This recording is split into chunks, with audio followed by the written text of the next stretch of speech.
ವೀಕ್ಷಕರಿಗೂ ನಮಸ್ಕಾರ. ಶಿಕ್ಷಣ ಸೌರಭ ಶೈಕ್ಷಣಿಕ ವಿಚಾರ ಟಿವಿಗೆ ಕಾರ್ಯಕ್ರಮಕ್ಕೆ ತಮಗೆಲ್ಲರಿಗೂ ಪ್ರೀತಿಯ ಸ್ವಾಗತವನ್ನು ಕೋರಿಕೊಳ್ತಿದ್ದೇವೆ. SSLC ಎಕ್ಸಾಮ್ ಇನ್ನೇನು ಕೆಲವೇ ದಿನಗಳಲ್ಲಿ ಬರ್ತಾ ಇದೆ. ದಿನಗಳನ್ನು ಲೆಕ್ಕ ಹಾಕಲಿಕ್ಕೆ ಪ್ರಾರಂಭ ಆಗಿದೆ. ಉಡುಪಿ ಜಿಲ್ಲೆ SSLCಯ ಒಂದು ಪರೀಕ್ಷೆಯಲ್ಲಿ ಒಂದು ಅತ್ಯುನ್ನತವಾದ ಸಾಧನೆಯನ್ನು ಮಾಡ್ಕೊಂಡು ಬರ್ತಾ ಇದೆ. ಅದು ಫಲಿತಾಂಶ ಇರ್ಬೋದು, ಗುಣಮಟ್ಟದ ಫಲಿತಾಂಶ ಇರ್ಬೋದು. ಆ ಸಾಧನೆ ಈ ವರ್ಷ ಪ್ರಥಮದಲ್ಲೇ ನಾವು ಇರಬೇಕು ಎನ್ನುವಂತಹ ಹೆಬ್ಬಯಕೆ ನಮ್ಮ ಶಿಕ್ಷಣ ಇಲಾಖೆದು, ಜಿಲ್ಲಾ ಪಂಚಾಯತ್ ಹಾಗೂ ಉಡುಪಿ ಜಿಲ್ಲೆಯ ಎಲ್ಲರದ್ದು ಕೂಡ ಆಗಿದೆ. ಅದಕ್ಕೆ ಸಾಥ್ ಕೊಡುವ ರೀತಿಯಲ್ಲಿ SSLC ಮಕ್ಕಳು ಪರೀಕ್ಷೆಯಲ್ಲಿ ಉತ್ತಮ ಅಂಕ ಗಳಿಸುವುದು ಹೇಗೆ ಎನ್ನುವಂತಹ ಮಾರ್ಗದರ್ಶನ ಕಾರ್ಯಕ್ರಮ ಶಿಕ್ಷಣ ಸೌರಭ ಕಾರ್ಯಕ್ರಮದಲ್ಲಿ ಮೂಡಿ ಬರ್ತಾ ಇದೆ. ಇವತ್ತಿನ 8ನೇ ಸಂಚಿಕೆಯಲ್ಲಿ ನಾವಿದ್ದೇವೆ. ಇವತ್ತಿನ ಸಂಚಿಕೆಯ ವಿಶೇಷತೆ ಆಂಗ್ಲ ಭಾಷೆಯಲ್ಲಿ ಹೆಚ್ಚು ಅಂಕವನ್ನು ಗಳಿಸುವುದು ಹೇಗೆ ಎನ್ನುವುದರ ಬಗ್ಗೆ ನಮ್ಮ ಜೊತೆಯಲ್ಲಿದ್ದಾರೆ ಗಂಗಾಧರ್ ಅವರು, ಆಂಗ್ಲ ಭಾಷಾ ಶಿಕ್ಷಕರು ಮತ್ತು ಸಂಪನ್ಮೂಲ ವ್ಯಕ್ತಿ ಹಾಗೂ ಪ್ರಶ್ನೆ ಪತ್ರಿಕೆಯನ್ನು ತಯಾರು ಮಾಡಿ ರಾಜ್ಯ ಮಟ್ಟದ ಪ್ರಶ್ನೆ ಪತ್ರಿಕೆಗಳನ್ನು ತಯಾರು ಮಾಡುವ ಕಮ್ಮಟಗಳಲ್ಲಿ ಕೂಡ ಭಾಗವಹಿಸಿದವರು. ರಾಜೀವನಗರ ಪ್ರೌಢಶಾಲಾ ಆಂಗ್ಲ ಭಾಷಾ ಶಿಕ್ಷಕರಾಗಿರುವಂಥ ಗಂಗಾಧರ್ ಸರ್, ತಮಗೆ ಪ್ರೀತಿಯ ಸ್ವಾಗತವನ್ನು ಕೋರಿಕೊಳ್ತಾ ಇದ್ದೇವೆ. ನಮಸ್ತೆ.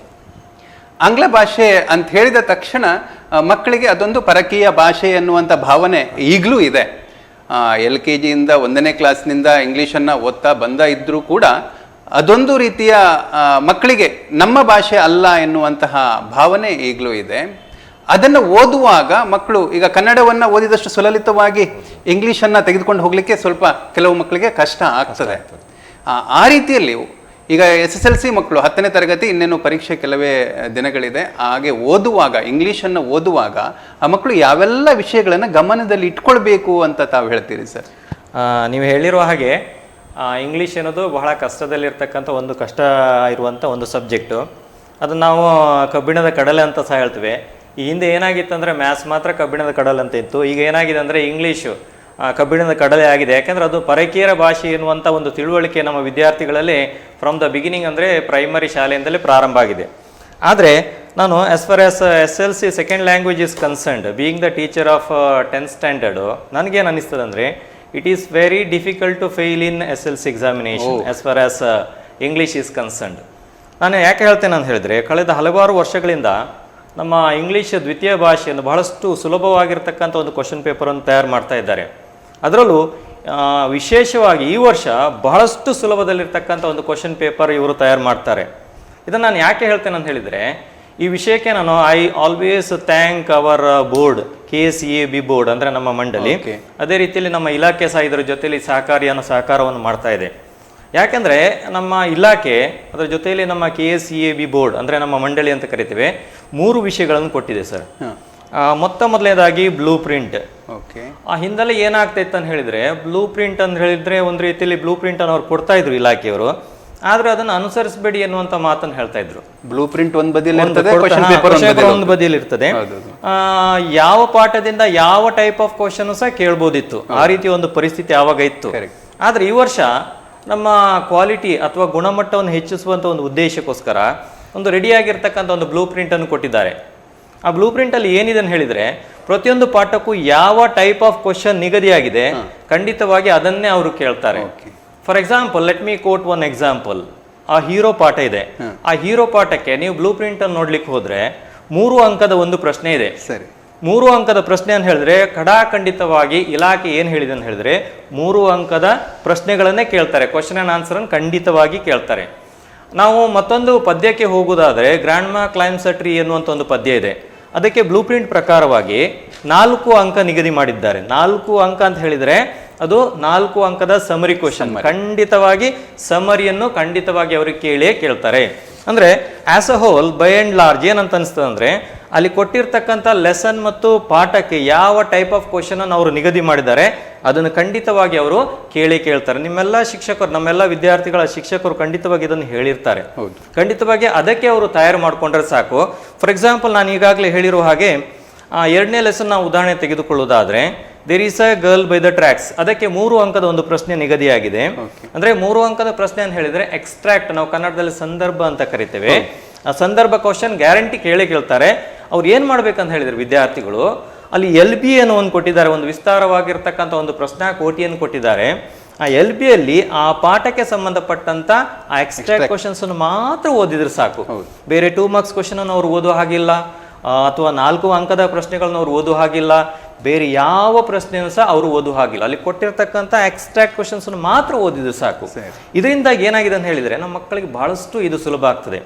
ಅಟ್ ದ ಸೇಮ್ ಟೈಮ್ ಎರಡನೇ ವಿಷಯ ಏನಂದ್ರೆ, ನಮ್ಮ ಇಲಾಖೆ ನಮ್ಮ ವಿದ್ಯಾರ್ಥಿಗಳಿಗೆ ಒಂದು ಗಿಫ್ಟ್ ಕೊಟ್ಟಿದೆ ಅಂತ ಹೇಳ್ಬೋದು. As far as second language English is concern, I do not know about other subjects. English second language ನಾವು ಪರಿಗಣನೆ ಮಾಡೋದಾದ್ರೆ, ಇಲ್ಲಿ ನೋಡಿ ಇಲಾಖೆ ಎಲ್ಲಾ ವಿಷಯದ ಹಾಗೆ 4 ಮಾಡೆಲ್ ಕ್ವಶನ್ ಪೇಪರ್ಸ್ ಅನ್ನು ಕೊಟ್ಟಿದೆ. ಹಿಂದೆ ಏನಾಗ್ತಿತ್ತು ಅಂತ ಹೇಳಿದೆ ಸರ್, ಮಾಡೆಲ್ ಕ್ವಶನ್ ಪೇಪರ್ಸ್ ಕೊಡ್ತಾ ಇದ್ರು, ದೇವರ್ ಜಸ್ಟ್ ದ ಮಾಡೆಲ್ಸ್. ಅಂದ್ರೆ ಆ ಮಾದರಿ ಮಾತ್ರ ಕೊಡ್ತಾ ಇದ್ರು ಅವರು. ಆ ಮಾದರಿಯ ರೀತಿಯಲ್ಲಿ ಪಬ್ಲಿಕ್ ಪರೀಕ್ಷೆ ಬರ್ಬೇಕಂತ ಏನು ಇರ್ಲಿಲ್ಲ, ಯಾವುದೇ ಒಂದು ಕಟ್ಟುಪಾಡನ್ನು ಅವರು ಕೊಡ್ತಾ ಇರಲಿಲ್ಲ. ಆದ್ರೆ ಈ ಬಾರಿ ಏನಂದ್ರೆ ವಿಶೇಷವಾಗಿ ನಮ್ಮ ಇಲಾಖೆ ಬಹಳ ಸುಲಭವಾಗಿರ್ತಕ್ಕಂಥ ರೀತಿಯಲ್ಲಿ ಈ 4 ಮಾಡೆಲ್ ಕ್ವಶನ್ ಪೇಪರ್ಸ್ ಅಲ್ಲೇ 40 ಅಂಕದ ಪ್ರಶ್ನೆ ಬರ್ತದೆ. I tell you for your information, the question paper is for 80 marks. 80. ಹೌದು. ಅದರಲ್ಲಿ 40 ಅಂದ್ರೆ ಅರ್ಧಕ್ಕಷ್ಟು ಅರ್ಧ ಈ 4 ಮಾಡೆಲ್ ಕ್ವಶನ್ ಪೇಪರ್ಸ್ ಅಲ್ಲೇ ಬರ್ತದೆ. 40 ಮಾರ್ಕಿನ ಅಂಕಗಳು ಮಾಡೆಲ್ ಪೇಪರ್ ಇದೇ ಬರ್ತದೆ. ಯಾಕಂದ್ರೆ ನಾನು ಇದನ್ನ ಯಾಕೆ ಕನ್ಫರ್ಮ್ ಆಗಿ ಹೇಳ್ತೇನೆ ಹೇಳಿದ್ರೆ, ಮೊನ್ನೆ ಒಂದು ಪ್ರಥಮ ಪೂರ್ವ ಸಿದ್ಧತಾ ಪರೀಕ್ಷೆ ಆಗಿತ್ತು. ಅಲ್ಲಿ ನಾನು ಅನಾಲಿಸಿಸ್ ಮಾಡುವಾಗ, ವಿಶ್ಲೇಷಣೆ ಮಾಡ್ಲಿಕ್ಕೆ ಹೋದಾಗ 40 ಅಂಕದ ಪ್ರಶ್ನೆ ಒಂದು ಚೂರು ಆ ವಿಷಯದಲ್ಲಿ ಪಲ್ಲಟ ಆಗುವಂತ ರೀತಿಯೇ ಇಲ್ಲ. 40 ಅಂಕದ ಪ್ರಶ್ನೆಗಳು ಅಲ್ಲಿ ಬಂದಿದೆ. ಮತ್ತೆ ನಂಗೆ ತುಂಬಾ ಆಶ್ಚರ್ಯ ಆದ್ದು, ಮತ್ತೆ ನಮ್ಮ ಹೇಳ್ತಾರಲ್ಲ ಫೇಲ್ ಆಗುವಂತ ವಿದ್ಯಾರ್ಥಿಗಳು ಮತ್ತು ಪಾಸ್ ಆಗ್ಲಿಕ್ಕೆ ಸ್ವಲ್ಪ ಹತ್ರ ಇರುವಂತ ವಿದ್ಯಾರ್ಥಿಗಳಿಗೆ ರೈಟಿಂಗ್ ಸೆಕ್ಷನ್ ಅಂತ ಒಂದಿದೆ. ಎಷ್ಟು ವಿಶೇಷ ಅಂತ ಹೇಳಿದ್ರೆ, ವಿಶೇಷವಾಗಿರ್ತಕ್ಕ ನಾನು ಗಮನಿಸಿದ ಹೇಳಿದ್ರೆ, ಆ ರೈಟಿಂಗ್ ಅಲ್ಲಿ ಪ್ರೊಫೈಲ್ ರೈಟಿಂಗ್ ಅಂತ ಇದೆ, ಸ್ಟೋರಿ ರೈಟಿಂಗ್ ಅಂತ ಇದೆ, ಪಿಕ್ಚರ್ ರೈಟಿಂಗ್ ಅಂತ ಇದೆ. They were all taken from the 4 model question papers. ಎಲ್ಲ ಒಂದು 4 ಮಾಡೆಲ್ ಕ್ವಶನ್ ಪೇಪರ್ಸ್ ಇಂದನೇ ತಗೊಂಡಿದ್ದಾರೆ. ಅಂದ್ರೆ ಏನಾಯ್ತು ಅಂದ್ರೆ, ಹಿಂದಿನ ದಿನ ನಾವು ರಿವಿಷನ್ ಮಾಡ್ತಾ ಇರ್ತೇವೆ 4 ಮಾಡೆಲ್ ಕ್ವಶನ್ ಪೇಪರ್, ಅದು ಮರುದಿನ ಅದು ರಿಫ್ಲೆಕ್ಟ್ ಆದ್ರೆ even we also feel very happy. ನಮ್ಮ ವಿದ್ಯಾರ್ಥಿಗಳಿಗೆ ಬಹಳ ಖುಷಿ ಆಯಿತು. ನಾವು ಖಂಡಿತವಾಗಿ ಈ ಪರೀಕ್ಷೆ ನಾವು ಪಾಸ್ ಮಾಡ್ತೇವೆ ಎನ್ನುವಂಥ ಕಾನ್ಫಿಡೆನ್ಸ್ ನನ್ನ ಮಕ್ಕಳಲ್ಲಿ ಆ ರೀತಿ ಬಂದಿದೆ. ಮೂರನೇದಾಗಿ ನಾವು ನೋಡೋದಾದ್ರೆ ಸ್ವಲ್ಪ ಸ್ವಲ್ಪ ವಿಸ್ತೃತವಾಗಿರ್ತಕ್ಕಂಥದ್ದು. ಫಸ್ಟಿಗೆ ಒಂದು LB ಅಂತ ಒಂದು ಪ್ರಶ್ನಾಕೋಟೆ, ವಿಸ್ತೃತವಾಗಿರ್ತಕ್ಕಂಥ ಒಂದು ಪ್ರಶ್ನಾಕೋಟಿಯನ್ನು ಇಲಾಖೆ ನೀಡಿದೆ. ಪ್ರತಿಯೊಂದು ಪಾಠಕ್ಕೂ ಸಂಬಂಧಪಟ್ಟಂತ ಎಲ್ಲ ಟೈಪ್ ಆಫ್ ಕ್ವಶನ್ ಅನ್ನು ಅವರು ಕೊಟ್ಟಿದ್ದಾರೆ. ಆದರೆ ವಿದ್ಯಾರ್ಥಿಗಳು ಎಲ್ಲವನ್ನು ಓದುವಂತ ಅಗತ್ಯ ಇಲ್ಲ.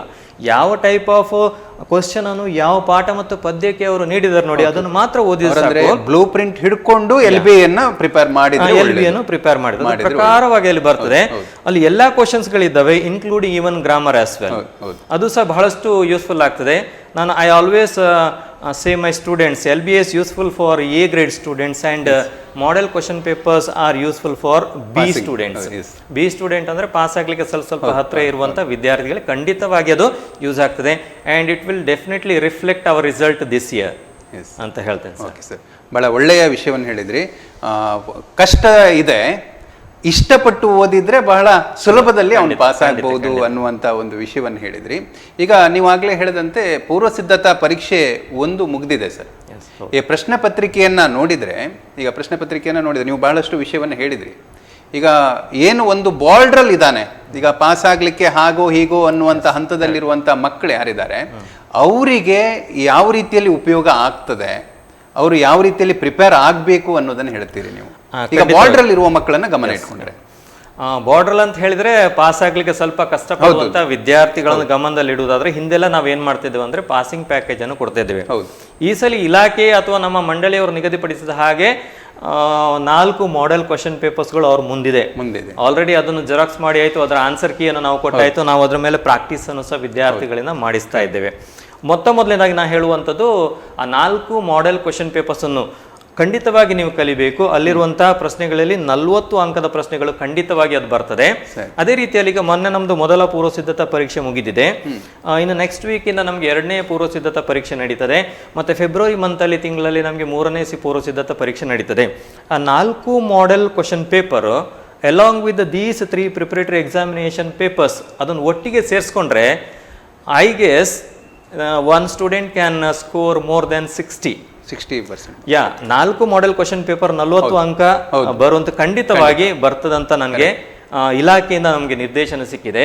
ಅದ್ರ ಜೊತೆಯಲ್ಲಿ ಈ 3 ಪೂರ್ವ ಸಿದ್ಧತಾ ಪರೀಕ್ಷಾ ಪ್ರಶ್ನೆ ಪತ್ರಿಕೆಯನ್ನು ಸೇರಿಸಿಕೊಂಡ್ರೆ I think there will be definitely there will be 60% marks one can score, ಖಂಡಿತವಾಗಿ ಸ್ಕೋರ್ ಮಾಡ್ಲಿಕ್ಕೆ ಆಗ್ತದೆ. 4+3 7 ಪ್ರಶ್ನೆ ಪತ್ರಿಕೆ, 7 ಪ್ರಶ್ನೆ ಪತ್ರಿಕೆಯನ್ನು ಅವರು ಸರಿಯಾಗಿ ಅಭ್ಯಾಸ ಮಾಡಬೇಕು. ಮೋರ್ ಓವರ್ ಅದರ ಜೊತೆಯಲ್ಲಿ ನಾವು ಹಿಂದೆಲ್ಲ ಹೇಳ್ತಿದ್ದೇವೆ ಪಾಸಿಂಗ್ ಪ್ಯಾಕೇಜ್ ಅಂತ ಹೇಳ್ತೇವೆ. ಆ ಪಾಸಿಂಗ್ ಪ್ಯಾಕೇಜನ್ನು ಮತ್ತೂ ಸಹ ನಾವು ಸ್ವಲ್ಪ ಈಸಿಯಾಗಿ ಮಾಡ್ಕೊಂಡು ಹೋಗ್ಲಿಕ್ಕೆ ಸಾಧ್ಯ ಇದೆ. ಯಾಕೆಂದರೆ ನಾನು ಈಗಾಗಲೇ ಹೇಳಿದ್ದೇನೆ, ಈ passing is very easy as far as English second language is concerned. Failure is very difficult, it is very difficult to fail. ಒಂದಷ್ಟು ಪ್ರಶ್ನಾಕೋಟಿಯನ್ನು ಯಾವೆಲ್ಲ ಪ್ರಶ್ನೆಗಳನ್ನ ನಾವು ಓದಬೇಕು in order to get 40 marks ಅಂತ ನಾನು ಹೇಳ್ತೇನೆ ನೋಡಿ. ಮೊದಲನೇದಾಗಿ ಪೋಯಮ್ ಮೆಂಟ್ ಫಾರ್ ಮೆಮರೈಸೇಷನ್ಗೆ ಒಂದು ಪದ್ಯ ಇದೆ.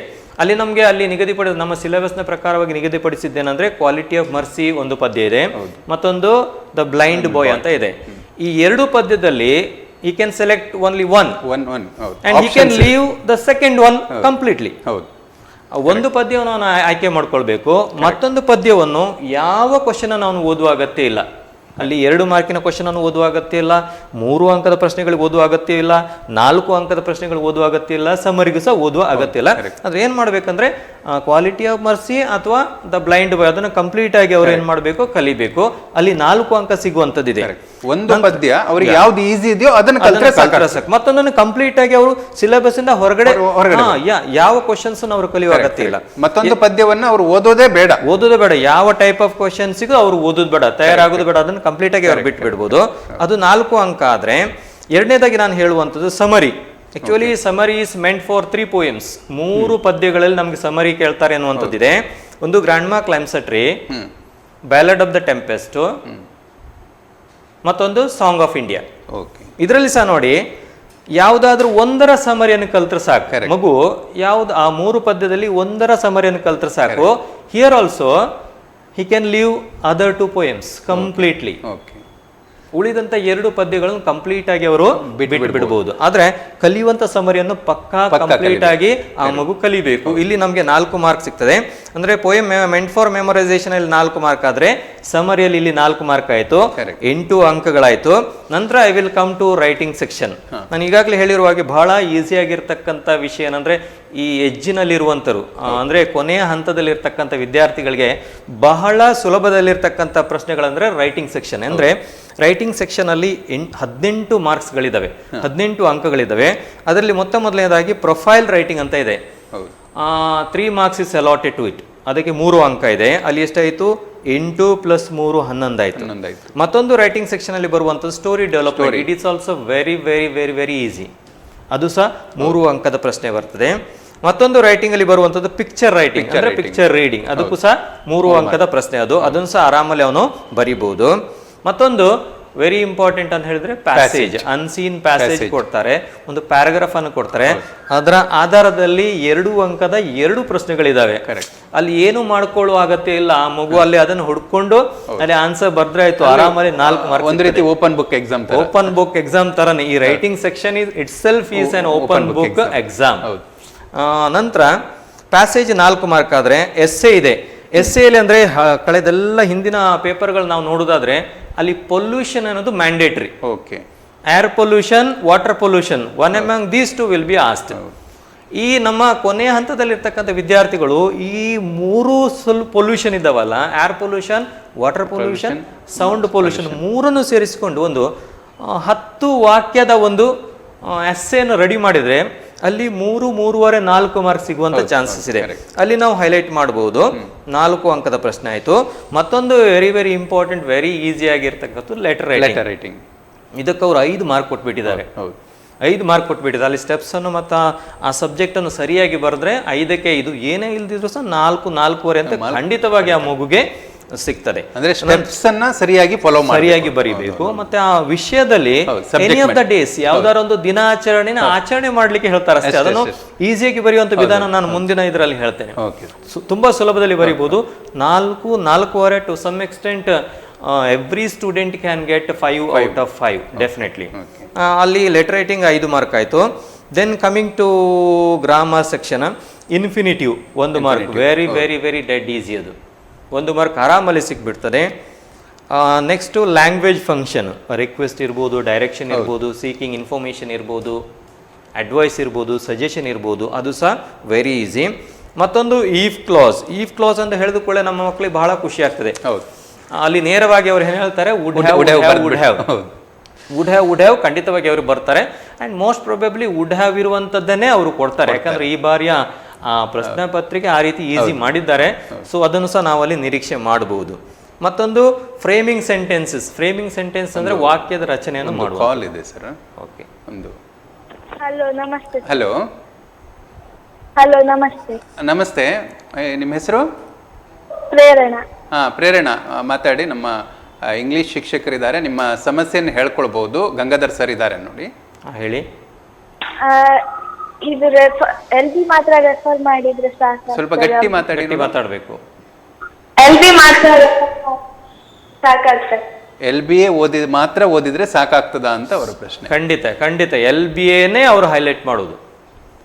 LBA ಅಲ್ಲಿ ಇರ್ತಕ್ಕಂಥ ಕ್ವಶನ್ಸ್ಗಳನ್ನೇ ಅವ್ರು ಕೇಳ್ತಾರೆ. ನೀವು ಪ್ರಶ್ನೋತ್ತರವನ್ನು ಕೇಳುವುದಾ, ಕ್ವಶನ್ ಅಂಡ್ ಆನ್ಸರ್ ಕೇಳ್ತಾ ಇದ್ದೀರಾ? ಎಕ್ಸ್ಟ್ರಾಕ್ಟ್ ನೀವು ಯಾವ ಲೆಸನ್ ನಿಮ್ಮ ಬ್ಲೂ ಪ್ರಿಂಟ್ ಅಲ್ಲಿ ಎಕ್ಸ್ಟ್ರಾಕ್ಟ್ಗೆ ನಿಗದಿಯಾಗಿದೆ ನೋಡಿ. 3 ಮಾರ್ಕಿನ ಪ್ರಶ್ನೆ. For example, there is a girl by the tracks, the discovery and the colours of silence. As far as a poem is concerned, off to outer space tomorrow morning. Total 4 ಇರ್ತದೆ, 3 from prose and 1 from poetry section. ಈ 3 ಪಾಠ ಮತ್ತು 1 ಪದ್ಯದ್ದು LBಯಲ್ಲಿ extract questions ಯಾವ್ದಿದೆ ನೋಡಿ, ಅದರಲ್ಲೇ ಬರ್ತದೆ, ಖಂಡಿತವಾಗಿ ಅದರಲ್ಲೇ ಬರ್ತದೆ. ಅದನ್ನು ಓದಿದ್ರೆ ಸಾಕು. Thank you sir. Okay, thank you sir. ಅದಕ್ಕೆ ಸೇರಿಸಿ ಒಂದು ಪ್ರಶ್ನೆ. ಈಗ 3 ಮಾರ್ಕಿನ ಪ್ರಶ್ನೆ ಅಂತ ಕೊಟ್ಟಿರ್ತಾರೆ. ಈ ಉದಾಹರಣೆಗೆ ಫಸ್ಟ್ ಪಾಠ ಹೀರೋ, ಅಲ್ಲಿ 3 ಮಾರ್ಕಿನ ಪ್ರಶ್ನೆ ಅಂದ್ರೆ ಎಕ್ಸ್ಟ್ರಾಕ್ಟ್ ಕೂಡ ಕೇಳುವ ಸಂಭವನೀಯತೆ ಇರ್ತದ ಅಥವಾ 3 ಮಾರ್ಕಿನ ಪ್ರಶ್ನೆ ಬರ್ತದ ಅನ್ನುವಂಥದ್ದು ಮಕ್ಕಳದೊಂದು ಜಿಜ್ಞಾಸೆ. ಇಲ್ಲ, 3 ಹೀರೋ ಪಾಠದಿಂದ 3 ಅಂಕದ ಪ್ರಶ್ನೆಗಳೇ ಬರುವುದು. ಅಂಡ್ ಕಲರ್ಸ್ ಆಫ್ ಸೈಲೆನ್ಸ್ ಅಲ್ಲಿ ಎಕ್ಸ್ಟ್ರಾಕ್ಟ್ ಕ್ವಶನ್ಸ್ ಬರ್ತದೆ. ಅದು ಅದೊಂದು ಮೊದಲು ಕನ್ಫರ್ಮೇಶನ್ ಒಂದ್ ಸ್ವಲ್ಪ ಡೌಟ್ ಇತ್ತು, ನಮ್ಮಲ್ಲೆಲ್ಲ ಡೌಟ್ ಇತ್ತು, ಆದ್ರೆ ಈಗ ಅದು ಕ್ಲಾರಿಫೈ ಆಗಿದೆ. ಹೀರೋ ಪಾಠದಿಂದ 3 ಅಂಕದ ಪ್ರಶ್ನೆನೇ ಬರ್ತದೆ. ಕಲರ್ಸ್ ಆಫ್ ಸೈಲೆನ್ಸ್ ಇಂದ it will be taken for extract question. ಆದ್ರೆ ಬ್ಲೂ ಪ್ರಿಂಟ್ ಅಲ್ಲಿ ಎಕ್ಸ್ಟ್ರಾಕ್ಟ್ ಮತ್ತೆ 3 ಮಾರ್ಕಿನ ಪ್ರಶ್ನೆ ಅನ್ನೋದನ್ನ ಬೈಫರ್ಕೇಟ್ ಮಾಡ್ಲಿಲ್ಲ. ಆದ್ರೆ ಅವರು ನಮ್ಗೆ ರಾಜ್ಯ ಮಟ್ಟದ ಪ್ರಶ್ನೆ ಪತ್ರಿಕೆಗೆ ಹೋದಾಗ ಅಲ್ಲಿ ನಾವು ಒಂದು ಒಮ್ಮತವನ್ನು ಮಾಡ್ಕೊಂಡಿದ್ದೇವೆ, ಆ ರೀತಿಯಲ್ಲಿ ಮಾಡಿದ್ದೇವೆ ಅಂತ ಹೇಳ್ಕೊಂಡು. Okay sir. ಮತ್ತೆ ಮತ್ತೊಂದು ಫ್ರೇಮಿಂಗ್ ಸೆಂಟೆನ್ಸಸ್ ಅಂತ ಹೇಳ್ತಾ ಇದ್ದೆ ನಾನು, ಅದು 1 ಮಾರ್ಕು. ಅಲ್ಲಿ ಸಾಮಾನ್ಯವಾಗಿ ವರ್ಬ್ ಅಥವಾ ನೌನಾಗಿ ಬಳಕೆ ಮಾಡಿಕೊಂಡು ಒಂದು ಶಬ್ದವನ್ನು ಅಲ್ಲಿ ನೀವು ಸೆಂಟೆನ್ಸ್ ಫ್ರೇಮ್ ಮಾಡಬೇಕು. ಇವನ್ ಆ ಎಜ್ಜಿನಲ್ಲಿರುವಂಥ ವಿದ್ಯಾರ್ಥಿ ಬಹಳಷ್ಟು ಆರಾಮಲ್ಲಿ ಅವ್ರು ಬರೀತಾರೆ. ಫಾರ್ ಎಕ್ಸಾಂಪಲ್, ವಾಕ್ ಅಂತ ಕೊಡ್ತಾರೆ, ಪೇ ಅಂತ ಕೊಡ್ತಾರೆ, ಡ್ರೀಮ್ ಅಂತ ಕೊಡ್ತಾರೆ, ವಾಚ್ ಅಂತ ಕೊಡ್ತಾರೆ, ಕಾಲ್ ಅಂತ ಕೊಡ್ತಾರೆ. Most probably they are going to ask for verb. For example, I will give you one example. Walk ಅಂತ ಕೊಟ್ಕೊಂಡು ಅದನ್ನು ವರ್ಬ್ ಆಗಿ ಬಳಕೆ ಮಾಡ್ಕೊಂಡು ವಾಕ್ಯ ಮಾಡಿ ಅಂತ ಹೇಳಿದ್ರೆ, ಐ ಅಂತ ತಕೊಳ್ಳಿ, ವಾಕ್ ಅಂತ ತಕೊಳ್ಳಿ, that itself is a meaningful sentence, grammatically correct. That's enough. I walk. ಆ ರೀತಿಯ ಈಸಿಯಾಗಿರತಕ್ಕಂತ ಕ್ವೆಶ್ಚನ್ ಖಂಡಿತ. ಕೆಲವು ಮಕ್ಕಳು ಏನ್ ಮಾಡ್ತಾರೆ ಕೇಳಿದ್ರೆ, ಸೆಂಟೆನ್ಸ್ ಮಾಡಬೇಕು ಅಂತ ಹೇಳಿದ್ರೆ ಅದು ಉದ್ದ ವಾಕ್ಯ ಆಗಬೇಕು, ಒಂದಿಷ್ಟು ಶಬ್ದಗಳು ಬರಬೇಕು ಅಂತ. ಬೇಕಾಗಿಲ್ಲ. ಅಲ್ಲಿ ನೌನು ಮತ್ತೆ ಸಬ್ಜೆಕ್ಟ್ ಮತ್ತೆ ಆಬ್ಜೆಕ್ಟ್, ನೌನು ಮತ್ತೆ ವರ್ಬ್. ಅದೇ ಐ ವಾಕ್ ಬರೆದು ಸಾಕು, ಅಲ್ಲಿ ಎಲ್ಲಿ ಅಂತ ಅದು ಬೇಕಾಗಿಲ್ಲ. Just that itself is a meaningful sentence, grammatically correct sentence as well. I'll give you one more example here. Dream, I dream, that's it. It's enough. ಒಂದು ವೇಳೆ ಇದನ್ನು ನಮ್ಮ ಎಜ್ಜಿನಲ್ಲಿ ಇರ್ತಕ್ಕಂಥ ವಿದ್ಯಾರ್ಥಿಗಳಿಗೆ ನೌನಾಗಿ ಬಳಕೆ ಮಾಡಿಕೊಂಡು ಏನಾದ್ರೂ ಕೇಳಿದ್ರೆ, ಯಾವ ಸೆಂಟೆನ್ಸ್ ಇಲ್ಲ ಅಂತಿದ್ರೆ ಅವರು dream is an English word. Dream is an English word. As far as walk is concerned, walk is an English word. No, that is a sentence. That itself is a grammatically correct, meaningful sentence as well.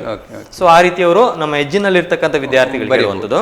So ಕೊನೆಯದಾಗಿ ನಾನು ಇಲ್ಲಿ 40 ಮಾರ್ಕ್ನಲ್ಲಿ ಸೇರಿಸಿಕೊಳ್ಳುವಂಥದ್ದು syllables. 1 syllable ಅಥವಾ 1 ಸಿಲೆಬಿಕ್ R 2 ಸಿಲೆಬಿಕ್ ವರ್ಡ್ಗಳನ್ನು ಅಲ್ಲಿ ಕೇಳ್ತಾರೆ. So total ನಮ್ದು ಇಲ್ಲಿ 40 mark ನಾನು ಇಲ್ಲಿ ಕವರ್ ಮಾಡಿದ್ದೇನೆ. ಸೊ 40 ಮಾರ್ಕ್ ಏನಾದರೂ ಆಚೆಚೆ ಮಿಸ್ಟೇಕ್ ಆದ್ರೂ ಸಹ ಡೆಫಿನೆಟ್ಲಿ 30 to 35 ಗ್ಯಾರಂಟಿ ಅವರು ಸ್ಕೋರ್ ಮಾಡ್ತಾರೆ. ನೋಡಿ, ಇಲ್ಲಿ very special thing is that I have not included question and answers. I have not even included extract questions ಅನ್ನು ಸಹ ನಾನು ಸೇರಿಸ್ಕೊಂಡಿಲ್ಲ. I have not even included even editing as well. Editing ಅನ್ನು ಸಹ ಸೇರಿಸ್ಕೊಳ್ಳಿಲ್ಲ. ಗ್ರಾಮರ್ ಕ್ವಶನ್ಸ್ ಅಲ್ಲಿ ಕೆಲವೊಂದು ಮಾತ್ರ ನಾನು ಇಲ್ಲಿ ಸೇರಿಸ್ಕೊಂಡಿದ್ದೇನೆ. ಆ ಟಫ್ ಅಂತ ಹೇಳುವಂತ ಕೆಲವೊಂದು ಗ್ರಾಮರ್ಗಳನ್ನು ಸಹ ಸೇರಿಸ್ಕೊಳ್ಳಿ. ಅದರಲ್ಲಿ ಏನಾದ್ರೂ ಸ್ವಲ್ಪ ಮಿನಿಮಮ್ ನಾಲೆಜ್ ಇದ್ರು ಸಹ ಅದರಲ್ಲೂ ಸಹ ಒಂದು 5 ರಿಂದ 10 ಮಾರ್ಕ್ ಖಂಡಿತವಾಗಿ ಬರ್ತದೆ. Definitely I can quote here that more than 40 above score ಮಾಡಬಹುದು. ಸ್ಕೋರ್ ಡೆಫಿನೆಟ್ಲಿ, ಯಾಕಂದ್ರೆ ಈ ಕ್ವಶನ್ ಪೇಪರ್ ಆ ರೀತಿಯಾಗಿ ಇದೆ. ಇದರ ಅರ್ಥದಲ್ಲಿ ಮಕ್ಕಳು ಪಾಸ್ ಆಗ್ಲಿಕ್ಕಲ್ಲ, ಫೇಲ್ ಆಗ್ಲಿಕ್ಕೆ ಬಹುಶಃ ಕಷ್ಟಪಡಬೇಕು. ಫೇಲ್ ಆಗ್ಲಿಕ್ಕೆ that is why in the beginning itself I quoted it is very difficult to fail in English, especially this year. ಈ ವರ್ಷವನ್ನು ಪರಿಗಣನೆ ಮಾಡಿದ್ರೆ difficult to fail in English as far as second language English is concerned. Okay sir, ಈಗ ನಾವು ಏನು border ಇರುವ ಮಕ್ಕಳನ್ನ ಅಥವಾ ಪಾಸ್ ಆಗ್ಲಿಕ್ಕೆ ಹಾಗೋ ಹೀಗೋ ಇರುವ ಮಕ್ಕಳನ್ನ ನಾವು ಈಗ ದೃಷ್ಟಿಯಲ್ಲಿ ಇಟ್ಕೊಂಡು ಮಾತಾಡಿದ್ವಿ. ಈಗ ನಮ್ಮ ಸ್ಕೋರ್ ಮಾಡುವ ಮಕ್ಕಳು ಕೂಡ, ಔಟ್ ಆಫ್ ಔಟ್ ತೆಗೆಯುವ ಮಕ್ಕಳು ಕೂಡ 1-1/2 ಮಾರ್ಕ್ಗಳನ್ನು ತೆಗೆದುಕೊಳ್ಳೋದು ಇಲ್ಲಿ ಕೇಳಿದ್ರೆ ಕಳೆದುಕೊಳ್ಳೋದು ಈ ಗ್ರಾಮರ್ ಆಸ್ಪೆಕ್ಟ್ ಅಲ್ಲಿ. ಈಗ ಗ್ರಾಮರ್ ಆಸ್ಪೆಕ್ಟ್ ಅನ್ನ ದೃಷ್ಟಿಯಲ್ಲಿ ಇಟ್ಕೊಂಡು ಈ ಸ್ಕೋರಿಂಗ್ ಮಕ್ಕಳಿಗೆ ನೀವು ಹೇಳೋದಾದ್ರೆ ಯಾವ ರೀತಿಯಲ್ಲಿ ಅವರು ಅಭ್ಯಾಸ ಮಾಡ್ಬೇಕು ಸರ್? ಉದಾಹರಣೆಗೆ ಆಕ್ಟಿವ್ ವಾಯ್ಸ್, ಪ್ಯಾಸಿವ್ ವಾಯ್ಸ್ ಇರ್ತದೆ, ಡಿಗ್ರೀಸ್ ಆಫ್ ಕಂಪ್ಯಾರಿಸನ್ ಇರ್ತದೆ, ರಿಪೋರ್ಟೆಡ್ ಸ್ಪೀಚ್ ಇರ್ತದೆ, ಅವುಗಳ ಬಗ್ಗೆ ಸ್ವಲ್ಪ ಅಲ್ಲಿ ಅಂದ್ರೆ ಏನಂದ್ರೆ, ಈಗ ಸ್ವಲ್ಪ ಎ ಗುಂಪಿನ ವಿದ್ಯಾರ್ಥಿಗಳು ಅಂದ್ರೆ ಸ್ಕೋರ್ ಮಾಡುವಂತ ವಿದ್ಯಾರ್ಥಿಗಳು ಗ್ರಾಮರ್ನಲ್ಲಿ ಸರ್ವೇ ಸಾಮಾನ್ಯವಾಗಿ ಮಾರ್ಕ್ಸ್ ಅನ್ನು ಕಳ್ಕೊಳ್ತಾರೆ. ಗ್ರಾಮರ್ ಅಂಡ್ ವೊಕ್ಯಾಬ್ಯುಲರಿಯಲ್ಲಿ 16 ಮಾರ್ಕ್ ಇದೆ. ಅದ್ರಲ್ಲಿ ಎಸ್ಪೆಷಲಿ ಅವರು ಮಾರ್ಕ್ ಕಳ್ಕೊಳ್ಳುವಂಥದ್ದು ಒಂದು ರಿಪೋರ್ಟೆಡ್ ಸ್ಪೀಚ್, ಮತ್ತೊಂದು active and passive voice, to some extent even degrees of comparison as well. ಅದನ್ನು ಬಿಟ್ಟು ಹೊರತುಪಡಿಸಿ ಉಳಿದದ್ರಲ್ಲಿ ಅವರು ಮಾರ್ಕ್ ಕಳೆದುಕೊಳ್ಳೋದು ತುಂಬಾ ಕಮ್ಮಿ, ವೆರಿ ರೇರ್. ಇಲ್ಲಿ ಮೊದಲನೇದಾಗಿ ನಾನು ಹೇಳಬೇಕಾಗಿದ್ದೇನಂತ ಹೇಳಿದ್ರೆ, ಎಷ್ಟು ಗ್ರಾಮರ್ಗೆ ಸಂಬಂಧಪಟ್ಟಂತ ವರ್ಕ್ಶೀಟ್ ಇದೆ ನೋಡಿ, ಅಷ್ಟು ಗ್ರಾಮರ್ ಕ್ವಶನ್ಸ್ ಅವರು ಸ್ಟಡಿ ಮಾಡೋದು ಒಳ್ಳೆಯದು. ಯಾಕಂದ್ರೆ ಹಿಂದಿನ ಕ್ವಶನ್ ಪೇಪರ್ಸ್ ಅನ್ನು ಅವರು ಓದ್ಕೊಳ್ಬೇಕು. ಈ ಗ್ರಾಮರ್ಗೆ ಸಂಬಂಧಪಟ್ಟಂತ ಈ ಇನ್ಫಿನಿಟಿವ್ ಹಿಂದಿನ ಕ್ವಶನ್ ಪೇಪರ್ಸ್ ಅಲ್ಲಿ ಏನೆಲ್ಲ ಬಂದಿದೆ, ಈ 4 ಮಾಡೆಲ್ ಕ್ವಶನ್ ಪೇಪರ್ಸ್ ಅಲ್ಲಿ ಯಾವ ರೀತಿ ಬಂದಿತ್ತು, ಈ 3 ಪ್ರಿಪರೇಟರಿ ಎಕ್ಸಾಮಿನೇಷನ್ ಅಲ್ಲಿ ಯಾವ ರೀತಿ ಬಂದಿತ್ತು, ಎಲ್ಲ ಎಷ್ಟು ಸಾಧ್ಯವೋ ಅಷ್ಟು ಎಕ್ಸಾಂಪಲ್ಸ್ ಅನ್ನು ಅವರು ಓದಬೇಕು. LB ಅಲ್ಲಿ ಬಹಳಷ್ಟು ಗ್ರಾಮರ್ಗೆ ಸಂಬಂಧಪಟ್ಟಂತ ಕೆಲವೊಂದು ವರ್ಕ್ಶೀಟ್ಗಳು ಇದ್ದಾವೆ. ಯಾಕಂದ್ರೆ ನಾನು ಯಾಕೆ ಹೇಳ್ತಾ ಇದ್ದೇನೆ ಹೇಳಿದ್ರೆ, ಮೊನ್ನೆ ಪ್ರಿಪರೇಟರಿ ಪರೀಕ್ಷೆಯಲ್ಲಿ ಏನಾಗಿತ್ತಂದ್ರೆ, ನಾನ್ LB ಇಂದ ಬಂದಿರುವಂಥದ್ದು 65 ಮಾರ್ಕ್ಸ್ ಬಂದಿತ್ತು. ಮತ್ತೆ ನಾನ್ LB ಅಂದ್ರೆ LB ಅನ್ನು ಹೊರತುಪಡಿಸಿ 15 ಅಂಕಗಳು ಬಂದಿತ್ತು. ಆಕ್ಚುಲಿ LB ಇಂದ ಹೊರತುಪಡಿಸಿದ ಪ್ರಶ್ನೆಗಳನ್ನು ಹೇಳ್ತಾರೆ, ಅದು they should be taken from grammar only. ಆದ್ರೆ ಈ ಸಲ ಎಂತ ಆಯ್ತಂದ್ರೆ LB ಇಂದಲೂ ಸಹ 5 ಗ್ರಾಮರ್ ಬಂದಿದೆ. ಅಲ್ಲಿ ನೇರ ವಾಕ್ಯಗಳನ್ನು ಕೊಟ್ಟಿದ್ದಾರೆ. LB ಎಂದಲೂ ಸಹ 5 ಅಂಕಗಳ ಪ್ರಶ್ನೆ grammar question, grammar and vocabulary ಬಂದಿದೆ. ಆಕ್ಚುಲಿ ಅಲ್ಲಿ ನಾನ್ LB ಅಂತ ಹೇಳಿದ್ರೆ ಅಲ್ಲಿ ಇರುವುದು ಗ್ರಾಮರ್ ಕ್ವಶನ್ಸ್, ಆದ್ರೆ LB ಎಂದಲೂ ಸಹ 5 ಕ್ವಶನ್ಸ್ ಗಳಿದ್ದಾವೆ. ಯಾಕಂದ್ರೆ ಅದಕ್ಕೋಸ್ಕರ ನಾನು ಹೇಳಿದ್ದು, ಆ LB ಅಲ್ಲಿ ಬಹಳ ವಿಸ್ತೃತವಾಗಿರ್ತಕ್ಕಂಥ ಗ್ರಾಮೆಟಿಕಲ್ ಪಾಯಿಂಟ್ಸ್ ಗಳಿಗೆ ಸಂಬಂಧಪಟ್ಟಂತ ಎಕ್ಸಾಂಪಲ್ಸ್ ಗಳಿದ್ದಾವೆ, ಕ್ವಶನ್ ಪೇಪರ್ಸ್ ಗಳಿದ್ದಾವೆ, ನಿಮ್ಮ ಟೀಚರ್ಸ್ ಗಳು ಕೊಡುವಂತ ಕೆಲವೊಂದು ವರ್ಕ್ಶೀಟ್ ಗಳಿದ್ದಾವೆ. ಅವುಗಳನ್ನೆಲ್ಲ ಅಭ್ಯಾಸ ಮಾಡಬೇಕು. ಯಾಕಂದ್ರೆ the more you practise the more marks you will get in the examination. ಖಂಡಿತವಾಗಿ ಇಲ್ಲಿ ನಾವು ಪ್ರಾಕ್ಟೀಸ್ ಬಿಟ್ಟು ಬೇರೆ ಏನು ಮಾಡ್ಲಿಕ್ಕೆ ಆಗುದಿಲ್ಲ. ಆದ್ರೂ ಕೆಲವೊಂದು ವಿಷಯಗಳನ್ನ ಏನು ಹೇಳಿದ್ರೆ, ಸ್ವಲ್ಪ ಸುಲಭದಾಗಿರ್ತಕ್ಕಂಥ ಕೆಲವೊಂದು ಕ್ವಶನ್ಸ್ಗಳು ಗ್ರಾಮರ್ ಅಲ್ಲಿ ಬರ್ತವೆ. ಇನ್ಫಿನಿಟಿವ್ ನಾವು ತೆಗೆದುಕೊಳ್ಳೋದಾದ್ರೆ, ಈಗಿನ ಮೊನ್ನೆ ಕ್ವಶನ್ ಪೇಪರ್ಸ್ ಅನ್ನು ನೋಡೋದಾದ್ರೆ 2+ ವರ್ಬ್ ಆಪ್ಷನ್ ಅನ್ನು ಕೊಡ್ತಾರೆ. ಹಿಂದೆ ಏನಾಗ್ತಿತ್ತು ಅಂತ ಹೇಳಿ 2+ ನೌನ್ ಆಪ್ಷನ್ ಅನ್ನು ಕೊಟ್ಕೊಂಡು ಕನ್ಫ್ಯೂಷನ್ ಆಗ್ತಾ ಇತ್ತು. ಯಾಕಂದ್ರೆ he goes to school to study ಅಂತ ಇತ್ತು. ಟು ಸ್ಕೂಲ್ ಅನ್ನು ಕೊಡ್ತಾ ಇದ್ರು, ಟು ಸ್ಟಡಿ ಅನ್ನು ಸಹ ಕೊಡ್ತಾ ಇದ್ರು. Actually the answer is to study ಅಂದ್ರೆ 2+ ವರ್ಬ್. ಕನ್ಫ್ಯೂಷನ್ ಜಾಸ್ತಿ ಮಾಡ್ತಾ. ಆದ್ರೆ ಈ ಸಲ ಕೊಡುವಂತ ಚಾನ್ಸಸ್ ತುಂಬಾನೇ ಕಮ್ಮಿ. ಈ ಸ್ಕೋರ್ ಮಾಡುವಸಂತೂ ಔಟ್ ಆಫ್ ಔಟ್ ಅಂತೂ ಆರಾಮಲ್ಲಿ ನಿರಾಯಾಸವಾಗಿ ಪಡ್ಕೊಳ್ಬಹುದು. ಮತ್ತೊಂದು ವಿಷಯ ನೋಡೋದಾದ್ರೆ ಲ್ಯಾಂಗ್ವೇಜ್ ಫಂಕ್ಷನ್ ಇದೆಲ್ಲ ಗೊತ್ತಿರುವಂತದ್ದೇ. ಕ್ವಶನ್ ಟ್ಯಾಗ್ ಇರುವಂತ ಒಂದು ಸಿಂಪಲ್ ಟ್ರಿಕ್ ಏನು ಹೇಳಿದ್ರೆ, positive sentences negative question tag, negative sentences positive question tag. ಮತ್ತೆ ಸ್ವಲ್ಪ ಟೆನ್ಸ್ ಅನ್ನ ನಾವು ನೋಡ್ಕೊಳ್ಬೇಕು, ಯಾವ ಟೆನ್ಸ್ ಅಂತ. ಯಾಕಂದ್ರೆ grammar is nothing but tense. ಯಾವುದೇ ಗ್ರಾಮರ್ ನಾವು ತಗೊಳ್ಳೋದಾದ್ರು tense is very very important. It's part and parcel of grammatical points. Then ಮತ್ತೊಂದು ನೋಡೋದಾದ್ರೆ ಅಲ್ಲಿ ಈಫ್ ಕ್ಲೋಸ್ ಅಲ್ಲಿ ಏನಾಗುತ್ತೆ ಅಂದ್ರೆ, ಕೆಲವೊಮ್ಮೆ ಒಂದು ಕ್ಲಿಷ್ಟತೆ ಮಟ್ಟವನ್ನು ಅವರು ಗ್ರಾಮರ್ ನಲ್ಲಿ ಮಾತ್ರ ಟೆಸ್ಟ್ ಮಾಡ್ಲಿಕ್ಕೆ ಆಗುವಂತ. ಅವಾಗ ಏನ್ ಮಾಡ್ತಾರ ಅಂತ ಹೇಳಿದ್ರೆ, ಈ ಗ್ರಾಮರ್ ನಲ್ಲಿ ಸ್ವಲ್ಪ ಟ್ವಿಸ್ಟ್ ಮಾಡ್ತಾರೆ. ಅಲ್ಲಿ ಎಲ್ಲ ಉಡ್ಯಾವ್ ಬರೀತಾರಲ್ಲ, ಯಾಕೆ why shouldn't it be wouldn't have. ಅಲ್ಲಿ ನಾನೊಂದು ಕ್ಲೂ ಅನ್ನು ಅವ್ರಿಗೆ ಕೊಡ್ಲಿಕ್ಕೆ ಇಷ್ಟಪಡ್ತಾ ಇದ್ದೇನೆ. Along with the worksheet they study ಅಲ್ಲಿ ನೋಡಿ, if you had studied hard you would have got the first class. ಅದನ್ನೇ ನೋಡಿ, if you had studied hard you wouldn't have failed in the exam. What is the difference here? Wouldn't have ಎಲ್ಲಿ ಬರ್ತಂದ್ರೆ next half ಅಲ್ಲಿ ಒಂದು negative word ಇದ್ರೆ, if you study hard you would have got first class. If you study hard you wouldn't have failed in the examination. ಅಲ್ಲಿ ನೋಡಿ wouldn't have ಏನು ಅಂತ ಬರುವಂತದ್ದು ಆ ಸೆಕೆಂಡ್ ಹಾಫ್ ಅಲ್ಲಿ ಇದೆ ನೋಡಿ, ಆಫ್ಟರ್ ಕೊಮಾ ಇದೆ ನೋಡಿ, ಅಲ್ಲಿ ಒಂದು ನೆಗೆಟಿವ್ ವರ್ಡ್ ಬಂದ್ರೆ ಫೇಲ್ ಅಂತ ಇದೆ ನೋಡಿ, ಅಲ್ಲಿ wouldn't have.